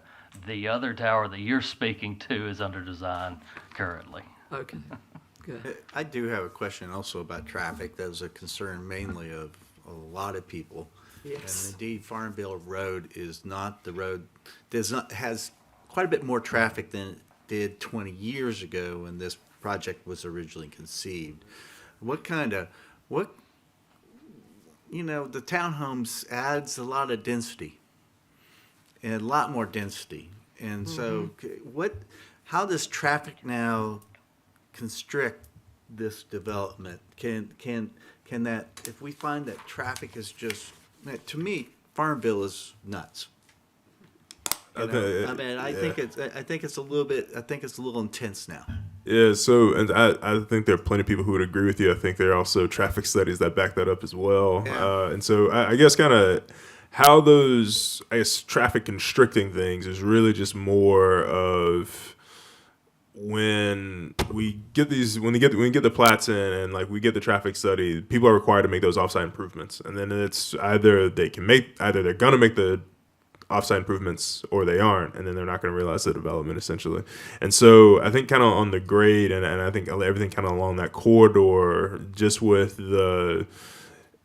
I think everybody who's done development along there will tell you that they do have to pay into that fund, from Donahue to Farmville, even Bud Black, just because it has also the connection to that as well. So that's the point of the development agreement. And so to answer your question from a constriction standpoint, they are limited to, if they cannot make the improvements in phasing to support the density that they are doing, then they will not be able to move forward with it, period. And so I guess with the traffic study being submitted today, I guess staff will be able to speak to it when the preliminary plat comes back. But that is a constriction. Either they make the offsite improvements or they can't realize the density that they're moving forward with on the plat. But that affects mainly the road right around the development, right? Ingress, Kinda. I think like the bigger part of it is really just kind of like I said, from the looking at like the entire Donahue Farmville and kind of the Bud Black corridor. Like I said, there's a fund that they're paying into, and I guess engineering can kind of talk more in depth with it. But like I said, those are the development agreements that are coupled with these rezoning requests and like these developments as they move forward, that they have to pay into these funds as they go, because because of expansion in Farmville. Correct. I guess on Joe's line, when we do the traffic study out there, Farmville Road, not just the developments off of Farmville, use Farmville Road. That has become almost like a major corridor into the city from 280. Yeah, and I was just saying that's something we're aware of, and I think that's also kind of why you guys do the scoping for the traffic studies and identify the different intersections. Like oftentimes when people come forward with the development, let's say like in this example, right? If they were just going to say, hey, well, we're just going to focus on what improvements we need at the Farmville and Bud Black intersection. Oftentimes staff goes, no, there are other intersections that are impacted by this that you need to include in your scope. And so they have a scoping meeting prior to somebody going out and doing the traffic study. So it's not just a situation where people are able to come in and identify and handpick the intersections that they are going to improve. They are told by staff, no, you need to look at these intersections. We think these intersections are also impacted, and we have studies that show that. And then you'll do your traffic study. And then,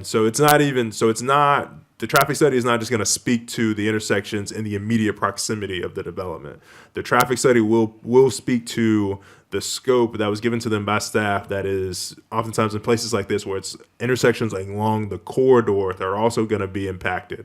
Like I said, and that's where the development agreement comes in, and kind of it's kind of a graduating scale about whatever their contribution is to that traffic level in the future, and also kind of what those improvements are going to be to kind of carry that traffic. Because like I said, like you mentioned, and I think like it's everybody is aware of it, that Farmville is no longer the rural road that it used to be. Farmville carries a lot of traffic, and is the main arterial for people who live on that section of town to get in town going down Donahue. And so that is not something that is news to staff. That is something that we're just trying to work towards, of how do we fund that, and then also kind of putting that in the capital improvement plan and executing that. And so to everybody who spoke about traffic, like I said, that'll be something that will be reviewed and that we can kind of speak to. And I guess if you guys want to talk about scope and all that at the meeting, those are questions that staff will be happy to answer. Okay, so at this point, You'll need to take a vote. Yeah, you need to make I need the date. Oh, yeah, so. 12.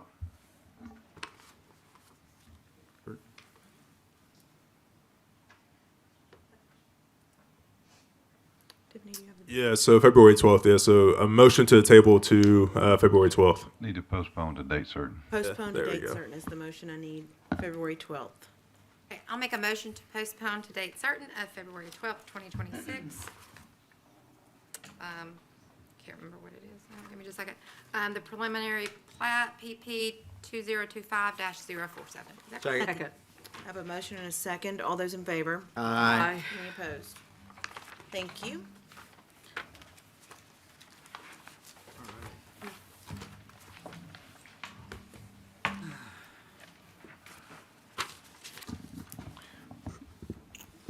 For just a point on that, you did close the public hearing, and so you did not carry the public hearing over.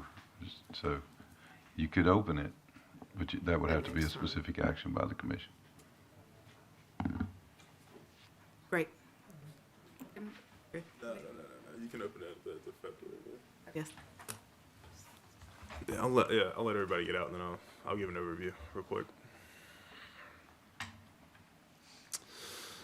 All right, so for 306 East Thatch Avenue, the conditional use associated with and the subsequent waivers. So there are two slides on this, or not two slides, I mean, there are two theme slides, I guess. But there's the conditional use and the two waivers. And so there will need to be a motion for each waiver. And then I guess we're going to have a separate public hearing for each one, for each waiver request. And so then also on that, I guess I did want to kind of provide an overview. So the conditional use, as you guys know, you guys vote on the conditional use, make a recommendation to council. Conditional use rests with the city council. The waivers do not. The waivers do not go to council. Waivers are y'all's. And so I guess it's kind of mentioned that there are the two that they're requesting tonight, just the one on the height, and then I think the one on the buffer yards. But I guess some engineering comments kind of speak to the possibility of other engineering waivers may be requested as well. So I guess I just wanted to provide clarity on that. Conditional use, recommendation to city council, the waivers are final. So whatever decision you guys made tonight, that's final. There's no coming back on that. And then just kind of looking at the bylaws from the planning commission, anything that is disposed of by the planning commission, so ruled on, must be tabled for a year without coming back unless they ask for a specific hearing to prove that their request is different than the one they initially asked, like we had with Cafe Racer. So that was it. All right, with that being said, this is a request from Foresight Group LLC requesting conditional use approval of a performance residential development or a private dormitory. The property is located at 306 East Thatch Avenue in the Urban Neighborhood South zoning district. As you can see here by the proximity map, the property takes direct access off of East Thatch Avenue. This is the future land use. You can see by that Urban Neighborhood South is right there. So, all right. So, the applicant is proposing a private dormitory consisting of 3 units, which have 5 beds, 5 baths each. The applicant is not interested or intending to demolish the house that is affronting East Thatch Avenue. The proposed private dormitories will be behind the primary residence that's already located and will be located towards the back of the property. And as already mentioned, there are 2 waiver requests associated with this conditional use request. There has been a significant number of emails, calls, and questions about the conditional use and its waiver request from not only property owners, such as the one nearby, but as well as concerned citizens. So, and I'm happy to answer any questions regarding this specific conditional use. The waiver requested are its own case, like already mentioned, so it will have its own public hearing.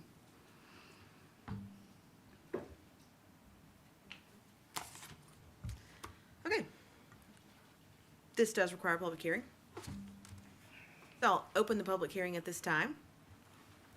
See if anyone would like to come forward.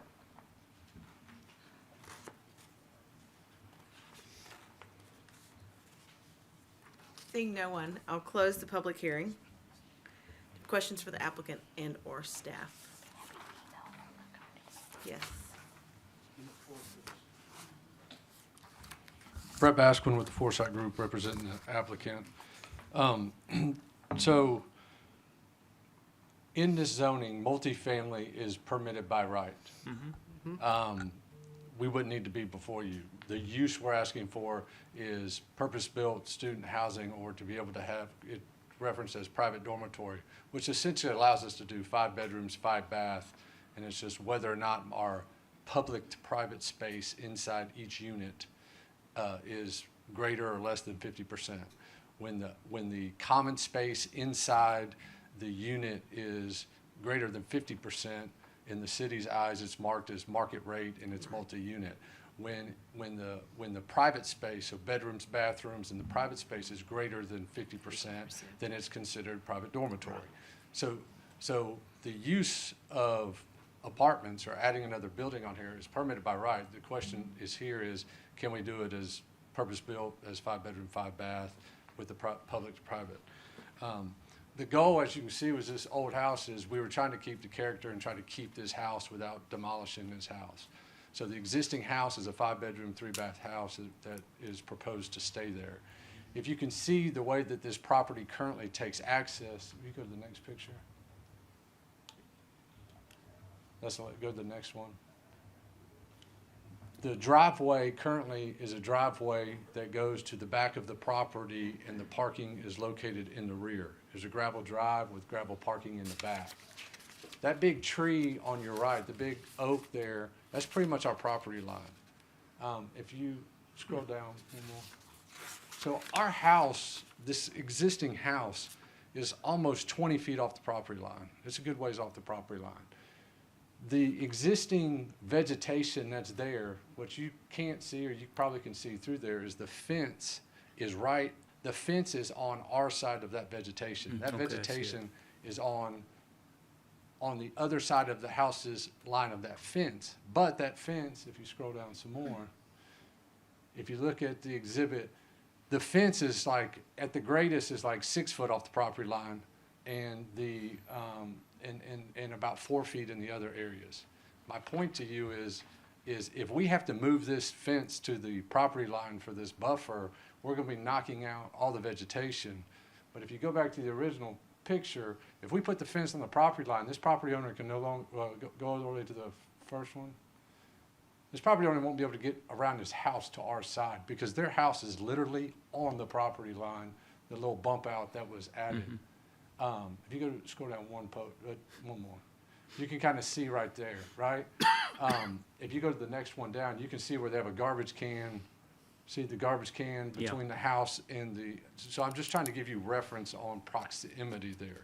So Okay? that's the waiver that's coming up has to do, it's on that side. Yeah, That so property. what we were proposing to do is not keep this, right now, everybody who drives into and uses this property drives by their house, right next to their house, down this gravel and parks in the back. We were proposing to close this driveway and just allow people to park on the existing pad that's here and then put a new driveway on the other side to access the back, okay?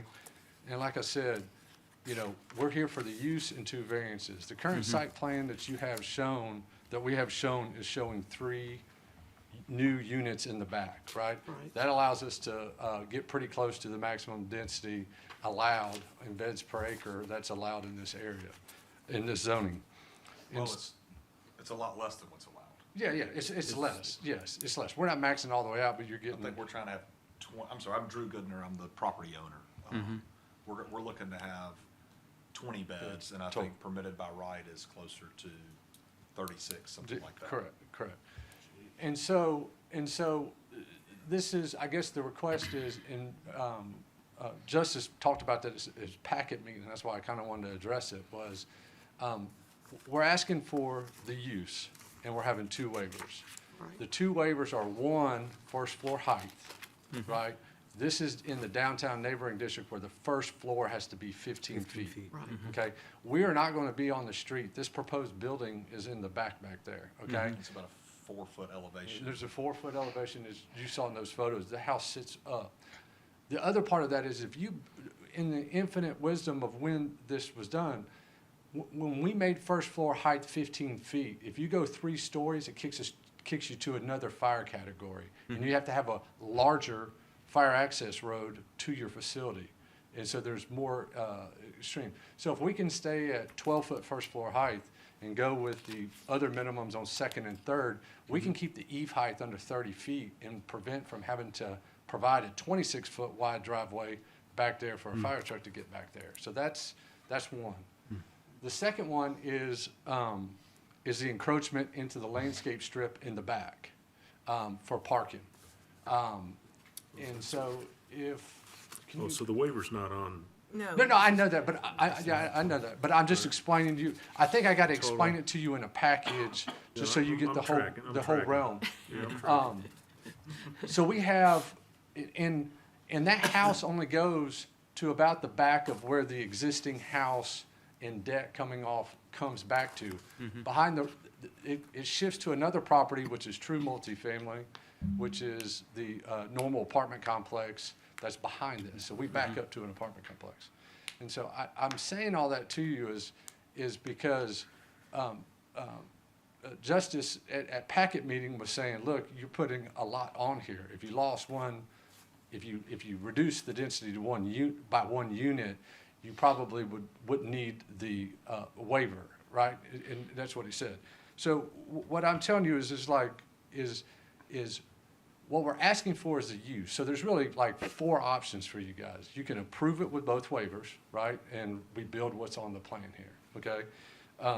The second one is if you approve the use and approve the first floor height and don't approve the buffer encroachment, then we either, one, have to cut one unit or tear down the house and build it as a different configuration, but still within the confines. Use doesn't change. If you grant the use but no waivers, we can still do the project. It's just, again, we'd either have to lose a unit and tear down the house, but you could still do it. If you just deny the use, like saying you can't have student housing here or purpose-built with a private public, then we can still build it as multifamily. It's just the ratio's different. You know what I mean?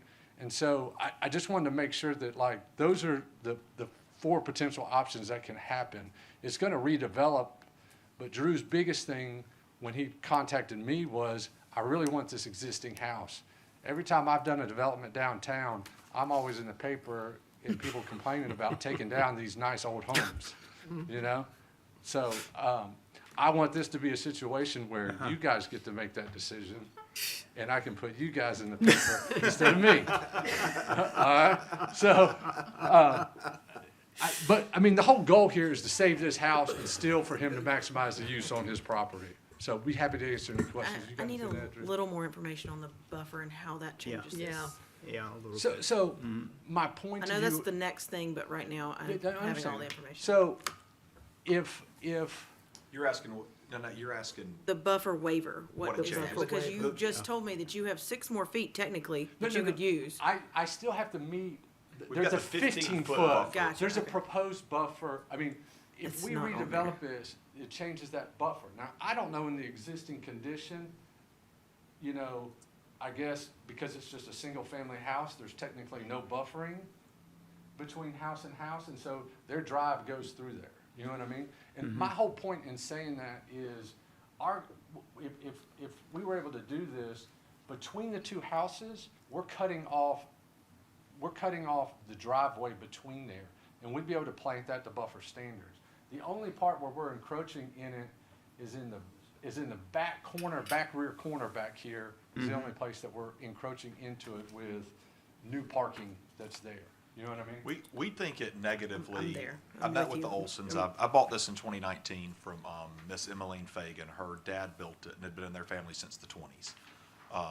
And I told her I didn't like to tear down old houses. I used to live down the street from this. I still have a few houses in there, and I haven't torn any of them down. And I told her, hey, it's going to be student rentals. That's the best use for it. And it's been that with this pretty large backyard. And I've talked to the Olsons over the years. I went and met with them when I bought it. I had boys live there at first. They didn't love that. I've changed to girls. We've had a great relationship over the years. I went and met with them when I was discussing this. Very nice older couple. They've been there since the 70s. And I told them kind of what I was looking at doing. And they want it to stay exactly as it is. They don't want anything in the backyard. They don't want anything to change. I understand that. I told them my goal was hopefully when they walk out their front door, they don't see any change. Their sight line is still the same house that's been there since they bought it in the 70s. I told them there was going to be a buffer yard issue because we need 15 feet of buffer yard from their property line to mine to where we can't park and can't drive. If I have to, and I treated them very kindly. I didn't go into this is what I'm going to do. But the fence, if we do have to move a fence and kind of establish a new buffer yard, it runs, I think that white bump out structure is either on my property within about 6 inches of it. So all of a sudden, they have a fence that comes next to that part of their house that they can no longer go around. And then we've planted new plantings there, but it's new. Y'all know how a new buffer yard is. It completely changes from this vegetation that's been there for a long, long time. So that's the main reason for the buffer yard, is so we can have a couple of parking spots there. The goal is for everyone to drive in on the left side of the house. The main goal is to keep the existing home. I told them, hey, I want to add some units out back to earn a little bit more money on this. You know, it's going to be about 20 beds total. By right, you can do 36 if you're doing, I think every heavy use is permitted by right on this property except for private dormitories. So the multifamily, if we drop it down to 5 4.5s, if we do townhomes. I mean, most people would tear this house down and come in and put 7 5-bedroom, 4.5 units on the property and rent it out. I don't want to do that. I think it's nice to keep some of these houses on thatch. There's very few places where we have these in Auburn. And the 4-foot elevation, I think, helps with that back height. Again, it's no one's going to see it from the street. But if you do, it's going to look very high. Next door is the cottage development. I don't know if y'all know the cottages. I've seen it. Mm-hmm. They don't have that 15-foot height requirement. So you've got these cottages next door that look miniature compared to mine. They don't have the same elevation, that extra 4 to 5 feet, and they have, I think, 8 to 10 foot, right there that meets the street. So they look very puny compared to this house. Mine is going to be in the back. So this is also permitted to have cottage, any of those type of things. So I understand the Olsons, they don't want anything to come, but I think this is a reasonable request with what you could put there. Happy to answer any questions if y'all got any. Okay, conditional use is first, the only thing that we are actually voting on this particular item.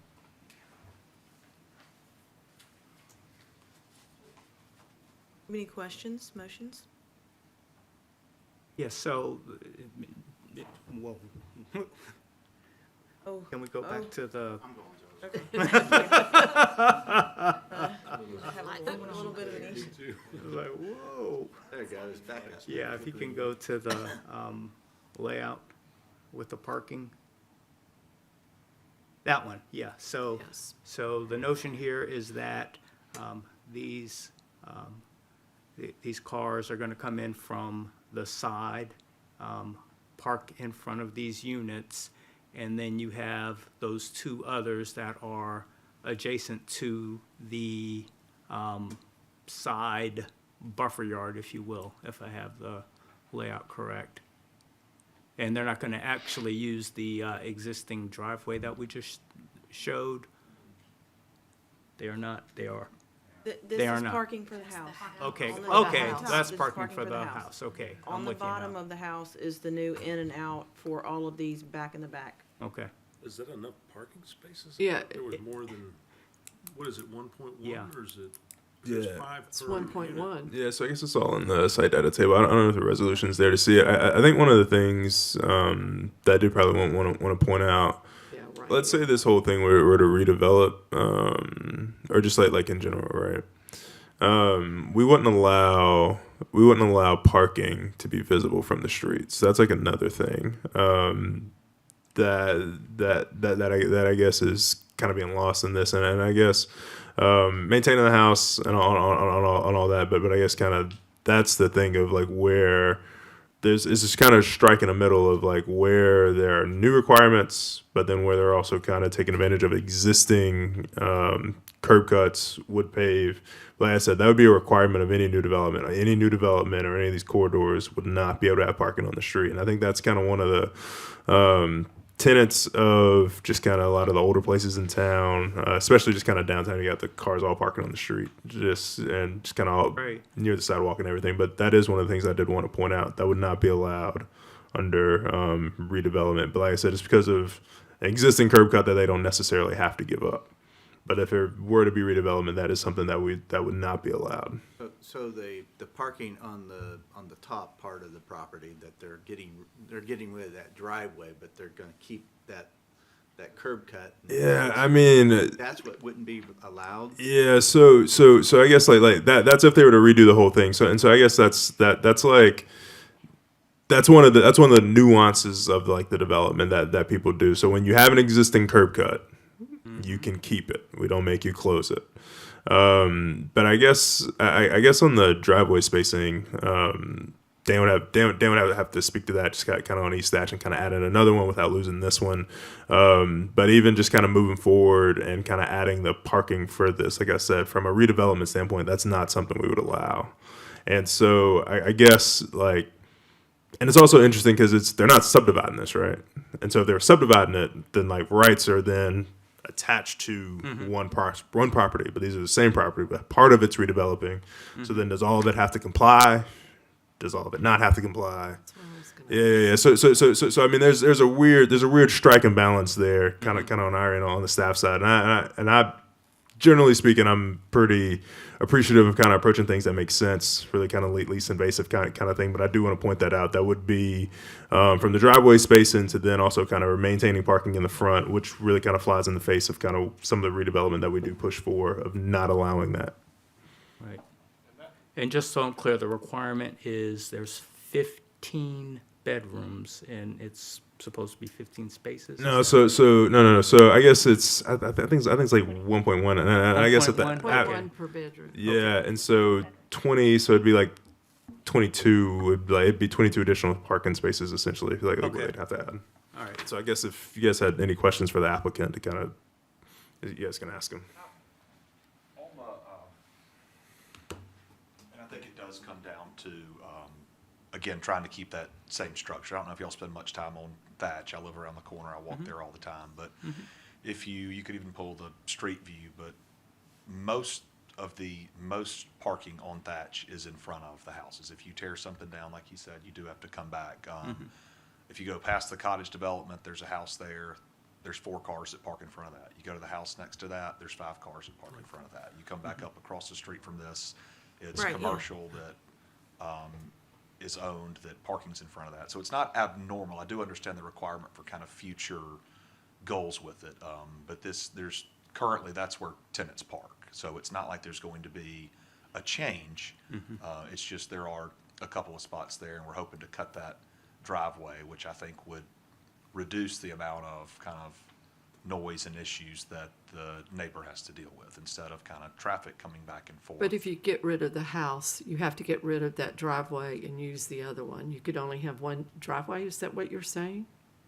Oh, no. I guess I think the existing driveway is the one to the west, right, Brett? Or Not West, directions. yeah. I call it the right West. side. Right, Yeah. exactly. Right. So then the additional driveway would then be the one on the bottom of it. But I guess that's the thing I'm talking to Dan about as far as like driveway spacing goes on Thatch. Yeah, I mean, that was one of our comments. We were just pointing out that the site plan as it's shown doesn't meet the driveway spacing requirements. I mean, to meet those, you really couldn't have 2 driveways. Okay, that's what I thought. So, I mean, we would probably, in a case like this, just recommend they get rid of that existing driveway and just have one. And I guess I see why they're trying to keep it, because they're utilizing it for some extra parking. But Yeah, it's not a driveway anymore, it's a parking space. Well, but if you access it from the street, it's a driveway. So, I mean, that's, I just want to ask, how many cars are on that existing driveway? How many are going to park there? Yeah. 2. 2, yeah. Yes, ma'am. That's what I thought. Yes, ma'am. Yeah. All right. And I know it's a little unconventional, and a lot of thatch is until something is torn down and put back there. And I do think there should be emphasis. I don't think there's a lot of it in this town. I grew up here. There's not a lot of emphasis on keeping older homes and kind of preservation. There's a very limited historic district here. Most people don't want their property in one. I don't, but I do like keeping older homes. And I Do you think that's have why any we're kind renovation plans for the? Say that again? Do you have any renovation plans for the existing home? That you No, plan to it will keep? not be touched. When I bought it in 2019, I renovated it in the spring of 2020, and kids moved in then. So it has most of the original features in there, the transoms, things like that, the hardwood floors. I added, turned a dining room into a couple bedrooms and added a bathroom, but that's it. It will not change. So that front, what you see there on the front will stay the same. So I think anyone who's driving past it is going to see maybe a little bit out back, but nothing compared to what most new things are that are coming in. Commissioners? So question, as I look at the plan, are there not any other options, to get parking? I see some spaces that could be utilized. The that are parking's not in the tough. buffer. I It mean, might not be your desired thing to do, but as if it far would- as where, you're asking where else we could park? You're saying you see some spots where we could put parking? I mean, it's not, I'm sure for you and your tenants, that deck is not something you want to get rid of, but you have space for 3 spaces there. You could get rid of the issue with the parking space that is in the buffer yard, which is in direct violation to I guess. the zoning ordinance. I mean, yeah, it's part of their house, part of their lease. I mean, yes, I could remove it. I could remove the whole house. I mean, that's, again, not my Yeah. intent. And we all appreciate that. We do. Yeah. I mean, I think everyone on this commission appreciates that. Most of the emails we receive Yeah, yeah. would approve it if it had the house. Yeah.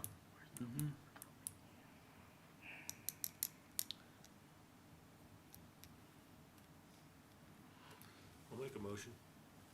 Okay, I have a question for staff. yes. So should this all be approved and say the applicant sells this property, could somebody else come in and tear the house down and do what they want to there anyway? Yeah, so I mean, if you guys wanted to condition it on kind of maintaining the facade to the front, that seems like a lot. Just kind of given it's not like, you know, like utilities or something. And I don't know how much historic preservation could be like a real condition of approval kind of deal. But I guess if they were to sell this property, somebody could tear down the whole thing. And then I guess kind of the other part of this, and like you know, there's nothing stopping any developer in town from building a massive porch on the front with columns. Right. Folks do it, and some of the ADUs have them. Like on, I guess that's the 5 Points intersection at Gay and Drake, but kind of different, looks different. But there's nothing stopping anybody in town from building a modern iteration of this. Any of the historic, if they wanted to be a historical architectural nerd and build those from a modern take, there is nothing stopping anybody in town from doing that, and people do not do it. But that is a choice. That is a choice. And so I guess to answer your question, Oscar, and I guess kind of another point I did want to make that kind of Dan alluded to, as proposed, there's still questions if like the site plan will look like this, an approved DRT site plan will look like this. From a driveway spacing standpoint, from parking in front of the house.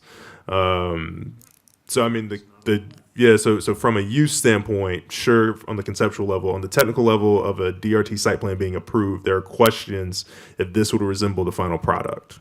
And so I know you guys are debating about the use, the private dormitory, but from a general site plan standpoint, there are reservations on staff side on if this would be maintained. It's kind of where we're at. Sure, yes. Can I ask one more question before the motion? Sorry, Phil. With respect to the 15-foot first floor height requirement, That's the next item. Get to that. I mean, we were talking it all encompassing first, and Yes, Yeah, let's go forward sure. with your question. Can Sure. I go forward? Thank you. So is there any input from the city design on that as a requirement for a rear-facing building? Or does University's South require 15-foot regardless of where the building is facing? Yes, yeah. So that's come up on multiple points, and so it is not making a distinction about whether it faces the street or not. It's an entire lot, and so the entire lot requires it.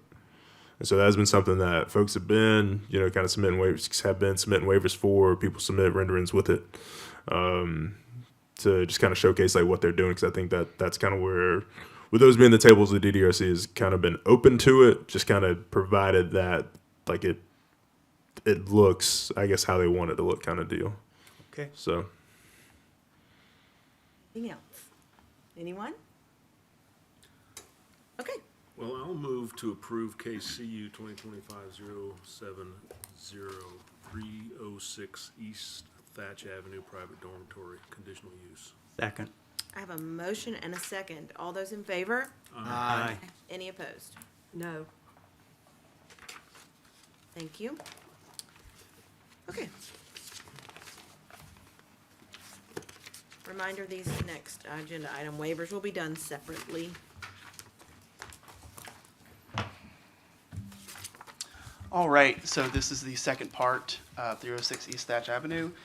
This is a waiver request by Foresight Group LLC to 306 East Thatch Avenue. The applicant is seeking a waiver to Table 5-7 to reduce the minimum first-story height from 15 feet to 12 feet, and a waiver to Section 420.04 to allow a portion of a drive aisle and parking spaces to encroach into a landscape buffer. So there are two main boxes that I wanted to highlight for this exhibit. The box highlighted red is the new private dormitory. Wait. So are we? Let's do one waiver. Yeah. Just talk about the height. Yeah, just talk about the height. Yeah, so the one in red is regarding the height. I wanted to highlight that Okay. one. So that is a waiver to request to allow 12, feet story instead of 15. So, yeah. With that, I'm happy to answer any questions. Okay, thank you. These waivers do require a public hearing. So I'd like to open that at this time. Seeing no one, I'll close the public hearing. Commissioners, height from 15 foot to 12 foot, first floor. I'd say that I don't really have a problem with it where it's located. We have changed, we wavered down on the corner there at That's true. Thatch and Ross. Yes. Where, Yeah. and that was frontage where we had, well, that was in the back, I guess. We didn't waive. the Yeah. front. So But it was the same situation. yeah, and I guess kind of the there's several on Ross that got it, and I guess kind of the only difference was that all of those came with recommendations from the DDRC. This one has one. Does not have one. Because it hasn't gone through that Noted. process. Hasn't gone through that. Yeah, because I thought that was concerned, the height in those areas was from fire or something, or if they were ever converted to commercial or something. No, so similarly, on the ones on the corner, so the ones on the corner had ingress stuff, and then I guess kind of their design, Mansard roofs kind of thing. I think they ended up sneaking under it, but the ones on the back were the real issue, and then kind of the townhome and the design of kind of what they were achieving. I imagine these are probably still townhome style, but like kind of Brett mentioned, like what throws it in is like the private dormitory use and kind of the ratio stuff that they're talking about. But yeah, like I mean, that's been something that, like I said, that y'all have ruled on it in the past, but the one on the corner was more so for the ones in the back specifically, and those got down to 10, not 12. Yeah, it's the same basic situation. A question, is there a particular waiver number that comes with this request? I mean, usually we have a Oh, conditional yeah, use or because waiver. it's the same. You're right. Yeah. So is it WZ? Is that the waiver? Yeah, For so purposes of making a motion? Yeah, so I imagine it'd probably be tied to like whatever it is in CityWorks, and so if we have we'll make one 10 and we'll have the other one as 11, since there's not another waiver on it, then we'll just make we'll make a, I guess since it's 25, it'll be the last one anyway, because all the other ones will start over with 26, and so 11 will be the last one. So it'd be WZ 2025-10? Yeah, and then the next one would be it would be WZ 25-11. Like, It'll automatically change to 26 because of the year. yep, there we go. Cool. Okay, very good. Well, I move that WZ 2025-10, that is moving the height from 15 to 12 feet for the first floor. Second. Approval of that. I have a motion and a second. All those in favor? Aye. Any opposed? Thank you.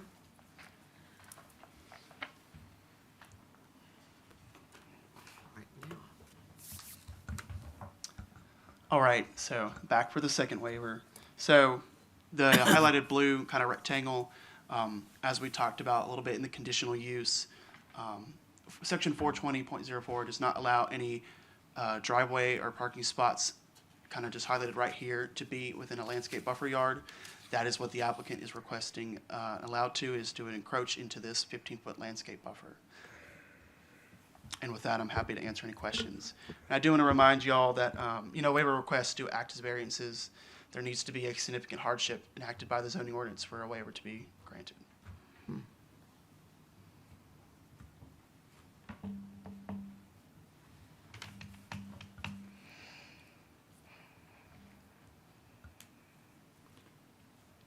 Yes, you've highlighted this, and I was looking at a different spot, so I'm sorry, Yeah, I was too. here, right? Thank you. Yep. Yep. Yeah. All of us were on the same page. What Brett told us was we were looking at this back corner, not the side of the property. Right. Can y'all help me?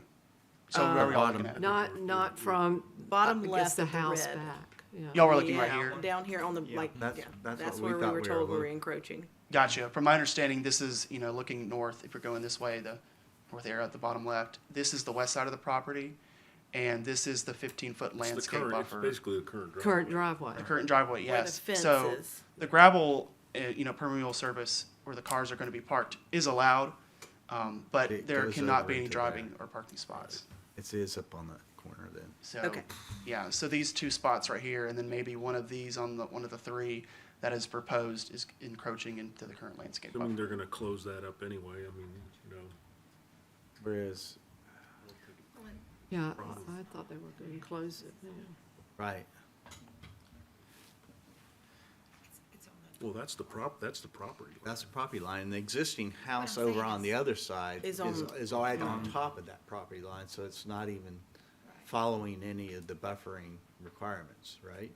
The house is already. The house is call already that on it. Yeah, but I guess kind of that's so single family houses do not have to buffer from anything. They're kind of like the least intense use versus like when you're putting a private dormitory use or an MUD, you would be required to do so.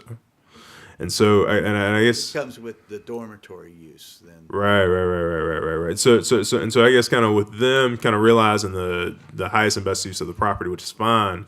That's a function of performance zoning associated with it. But then I guess kind of coupled with this, kind of like my point, even with the waiver associated on this, that's not a waiver to the driveway spacing.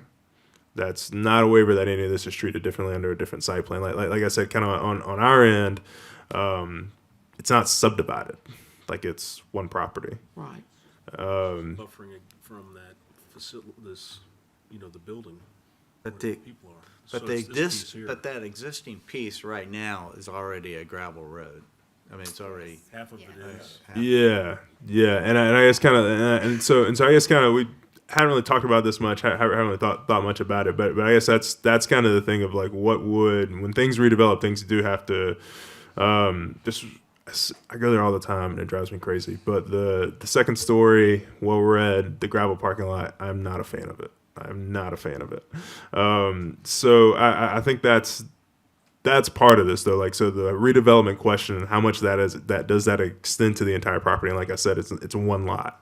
And so then from the redevelopment side of allowing parking to even still be on the front plane of the buildings, that's kind of what I'm getting at, from the driveway spacing to allowing parking in front of the buildings. There's still, like I said, from the use side and kind of the technical DRT side, that this site plan wouldn't meet that. I guess is kind of where we're at, and we still have to hash through that. So, do you know the reason that this is requested tonight instead of later when they do After. a plat? Yeah.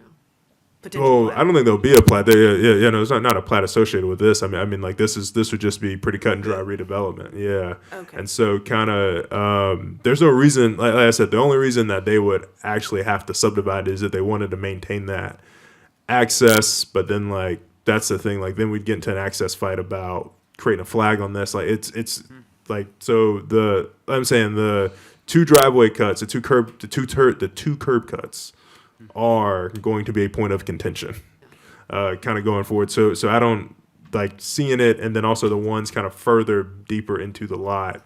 I say it's all just a part of it. Let me ask can we ask the applicant a question? Yeah. Why not extend the driveway all the way? You have some space on the back side of the new development. Yes, sir. that could be parking as well conceivably. You know, so you would just take that drive. Yeah, I'm talking about, Extend the blue. take The out the south, blue, but to go the down south. on the bottom side, which is south, I Yeah, think. be If we, south. if we Follow that, extend follow the, that line, follow that driveway all the way back, and then have the back side of the building have parking. we looked at that, and Brett's the engineer. My thought was, again, you know, with the Olsons, with the neighbor, my understanding is the buffer yard is only required because we are next to a single-family residence, correct? Right. So if this next door was a duplex, this would Yeah, not be you wouldn't required, need is it. that correct?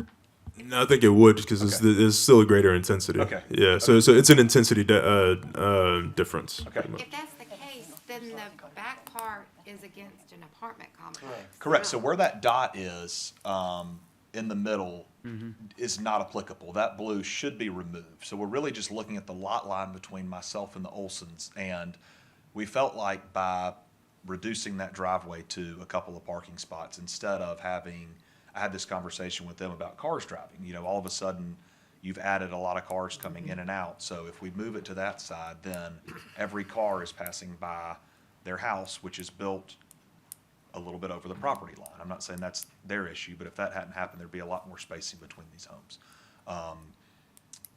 There's also the fire issue on that side. We don't think the driveway is wide enough for fire, according to what they've said. I can't remember who told us that, maybe John Hoare.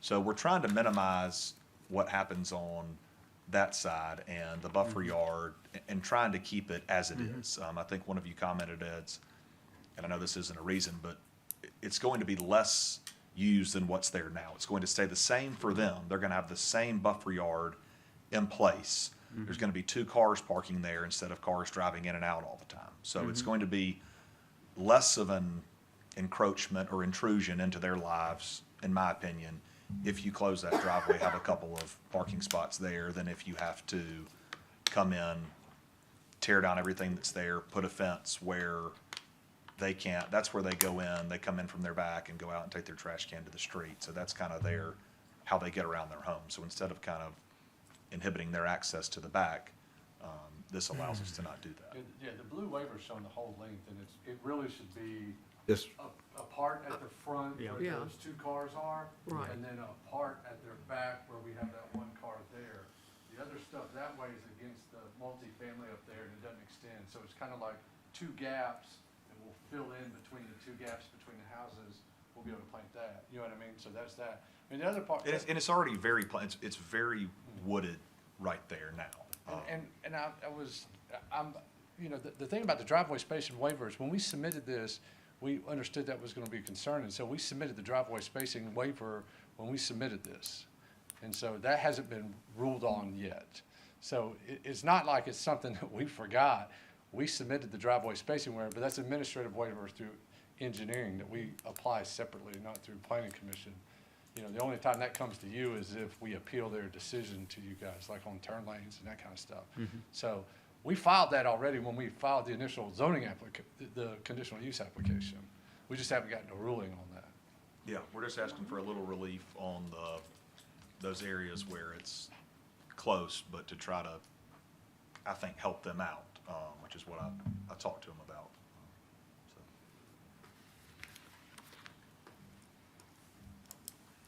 Okay, Commissioner, thank you.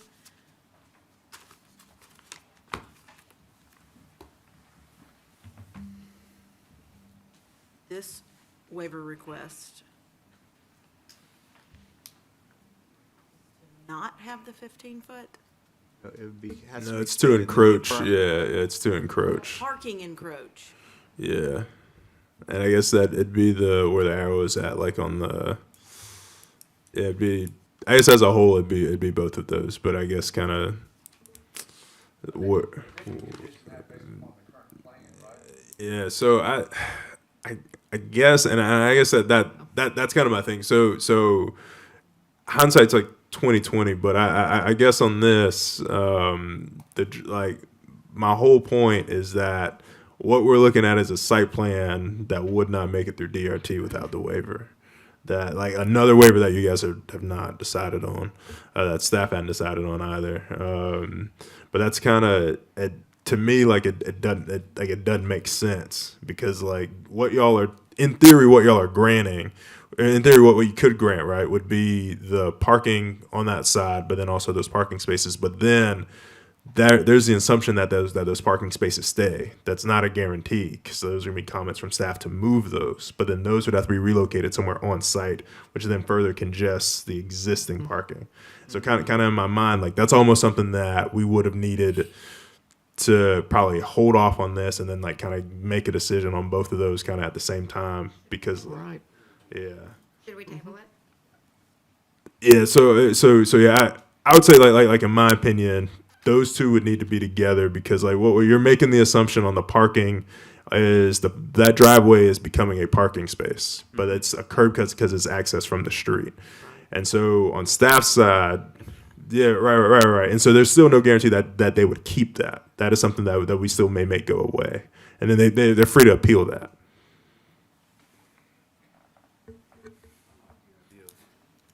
The other one. I do too. But we can't make that decision. That has to come from the Yeah, applicant. no. So yeah, staff would, yeah. So it doesn't make sense to table it, because there's no guarantee that staff approves it, denies it, and then like it's all kind of waiting in the balance. Correct. So Plus, our decision might have some weight upon the staff. Okay. Explain more about the condition. Right. what condition? What do you mean? You said you could make it a condition. Oh, Brett said that, but I guess that's the yeah. I mean that's the site plan thing, but like I said, like on my end, I think we're probably still gonna need to hash out kind of what needs to comply. So like I said, 'cause they're not subdividing this, and so normally on redevelopments, even on addition twos, those things all have to come into compliance, and so that's why the driveway spacing is at odds. That's why there's streetscape stuff. Buffer yards, all of those things are suddenly relevant because of new development is happening on site. And the height made sense to me. The waiver, I feel like we're making a decision when we don't have all of the All the information. facts. Yeah. That's where I land. That's where I'm Commissioners, at, do you have too. any questions?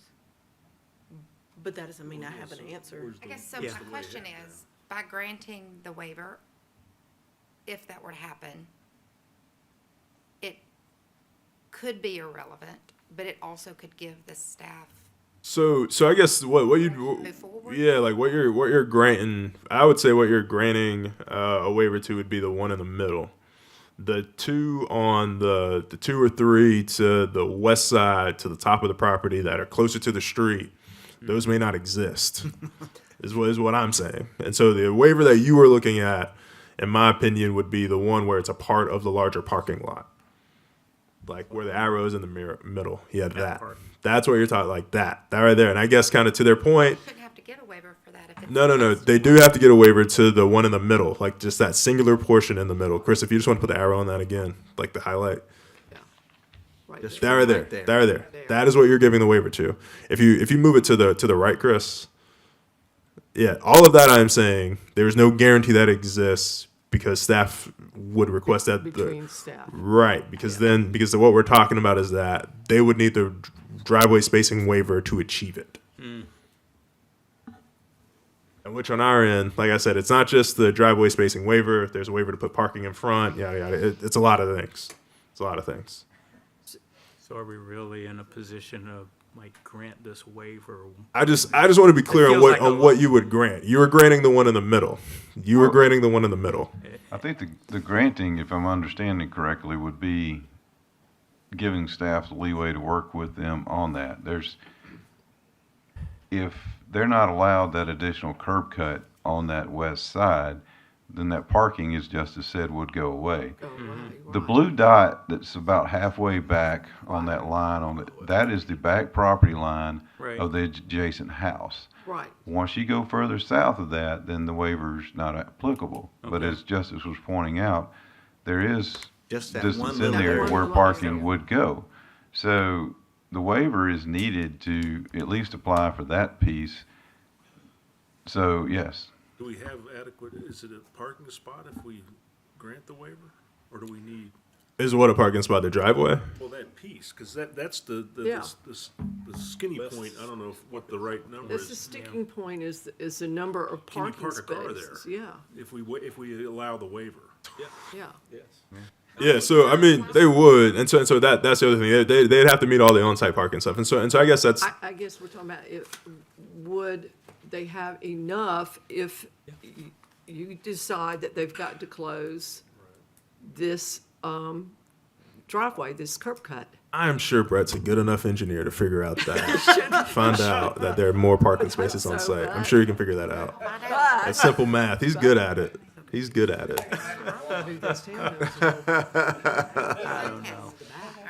Okay. I guess my thing would be, I don't want to make a decision that would get in your way, Yeah. staff's way, it cut you off for some reason, so.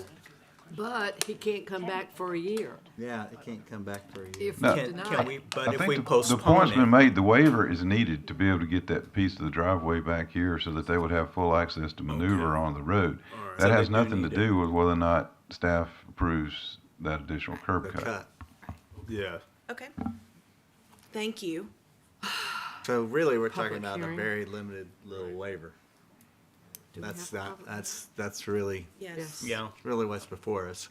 And so the hardship issue, and I think that's kind of important for us to think about, is created because he's decided to keep the old house, which is something we as a community Want.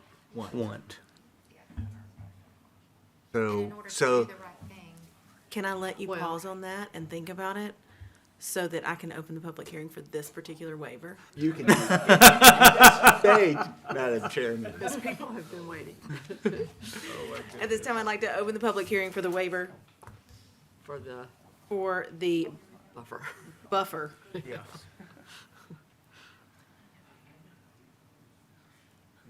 I'm not seeing any, so I will close the public hearing. Thank you. Did your words come together for your comments? No, I'm just thinking, I'm thinking that. Motions. I think should be a motion, and I'll move that we approve WZ 2026-11 for this one little section. 001. 0011?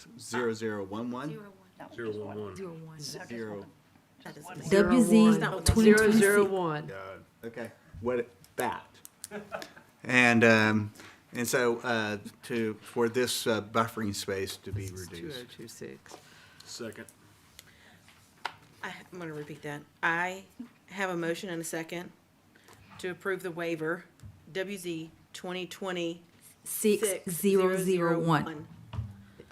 Thank you. All those in favor? Aye. Aye. Any opposed? Nay. No. No. Roll call, please. Nanette Reese, Yes. Dana Camp, No. Bill Chancellor, Yes. Jennifer Lover, Yes. Vanessa Eccles. Yes. Joseph A. Strop, Yes. Jennifer Stevens, Yes. Oscar Mosley, No. Walker Davis. No. Six to three. Yeah, Thank should you. have been 6-3. 5-4. No, because it's changed. Okay, the next request before you is a recommendation to City Council for revised conditional use approval for the expansion of an existing industrial use, a data center, located at 1571 West Sanford Avenue in the industrial zoning district. The existing building on site is approximately 76,000 square feet, and they are wanting to expand to create another 40,000 square feet of building area. The city council approved the initial data center back in February of 2021. And there are no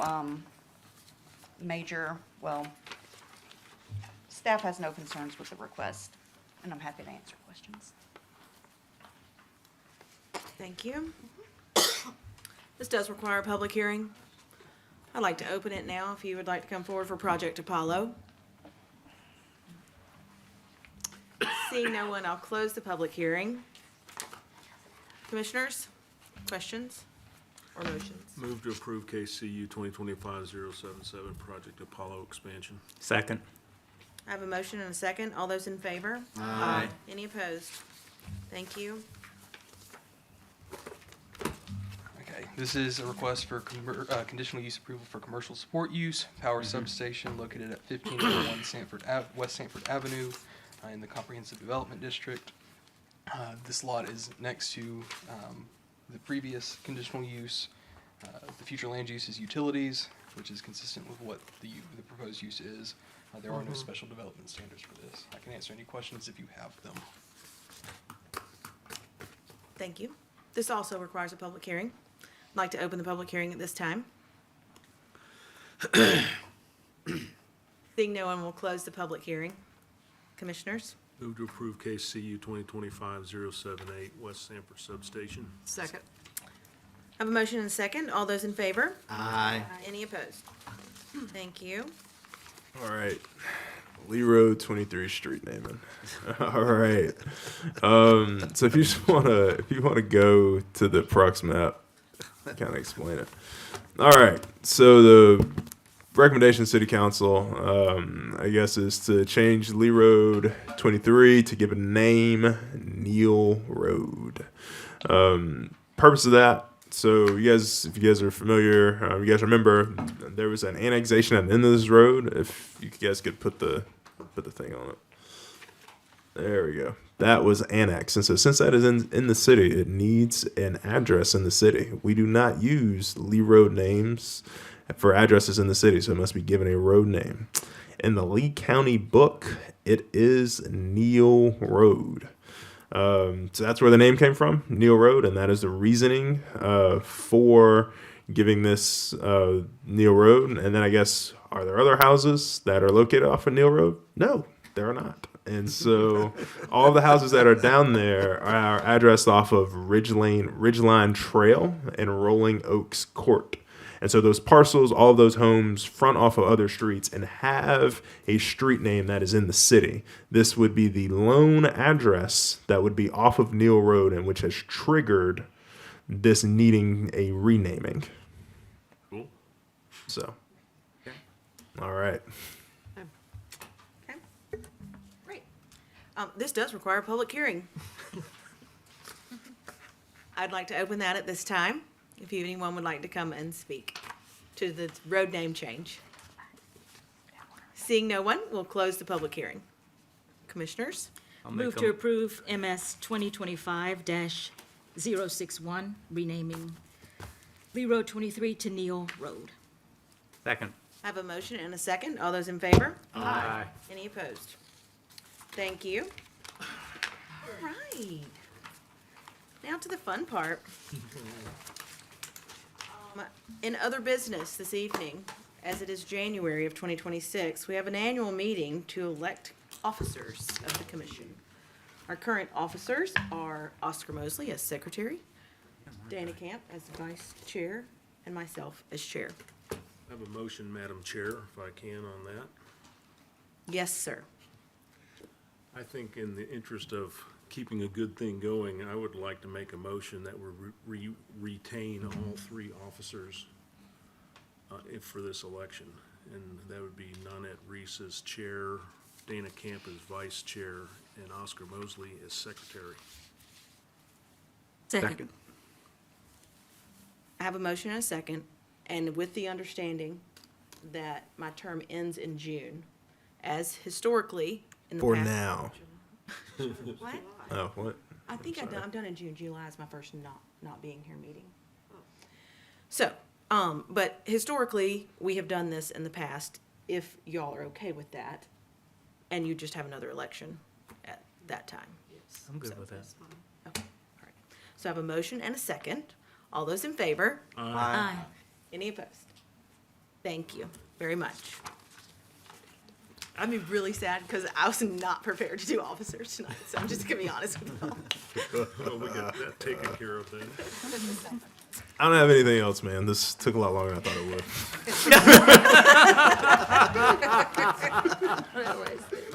would. Second. All in favor? Aye.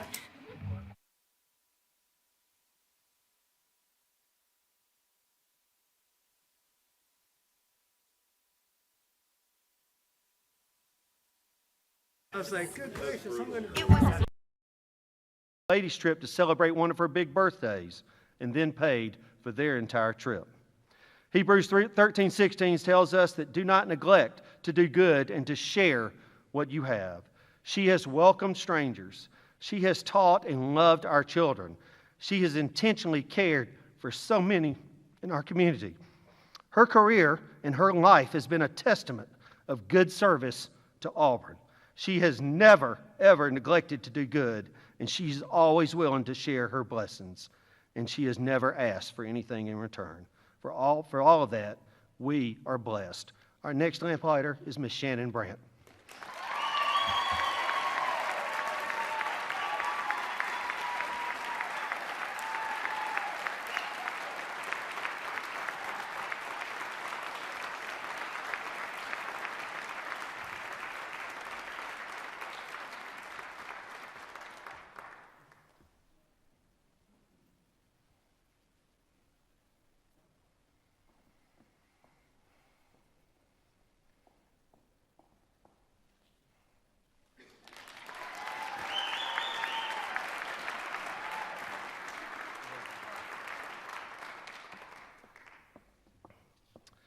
A spirit that is not afraid.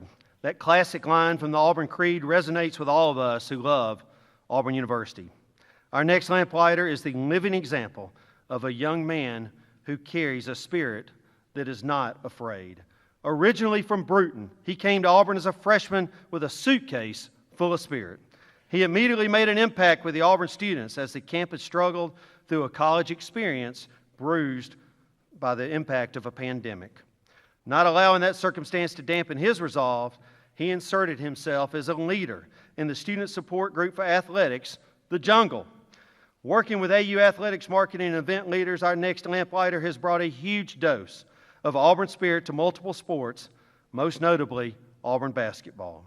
In his spare time, you can find him covering Auburn High athletics for the Plainsmen. Utilizing the same spirit, he provides an enthusiastic and genuine perspective of the Auburn High sports program. He uses his spirit to help others stand out. The credit is shared with his peers, and he truly enjoys their recognition. Whether at Neville Arena, Plainsman Park, Duck Sanford Stadium, he uses his platform to shed a positive light on others. It's never about him, and it's always about them. Nothing has been given to this young man. He works to be at Auburn. He works for those who play at Auburn. He works for those he meets in Auburn. A young man from a small town comes from a devoted home with a devoted mom. It is not easy, but his spirit is not afraid. The next time you head to see Coach Bruce Pearl and the guys at Neville Arena, look for the young man with the straw hat and the crazy outfit and the big smile and the incredible spirit. His spirit is not afraid, and for that,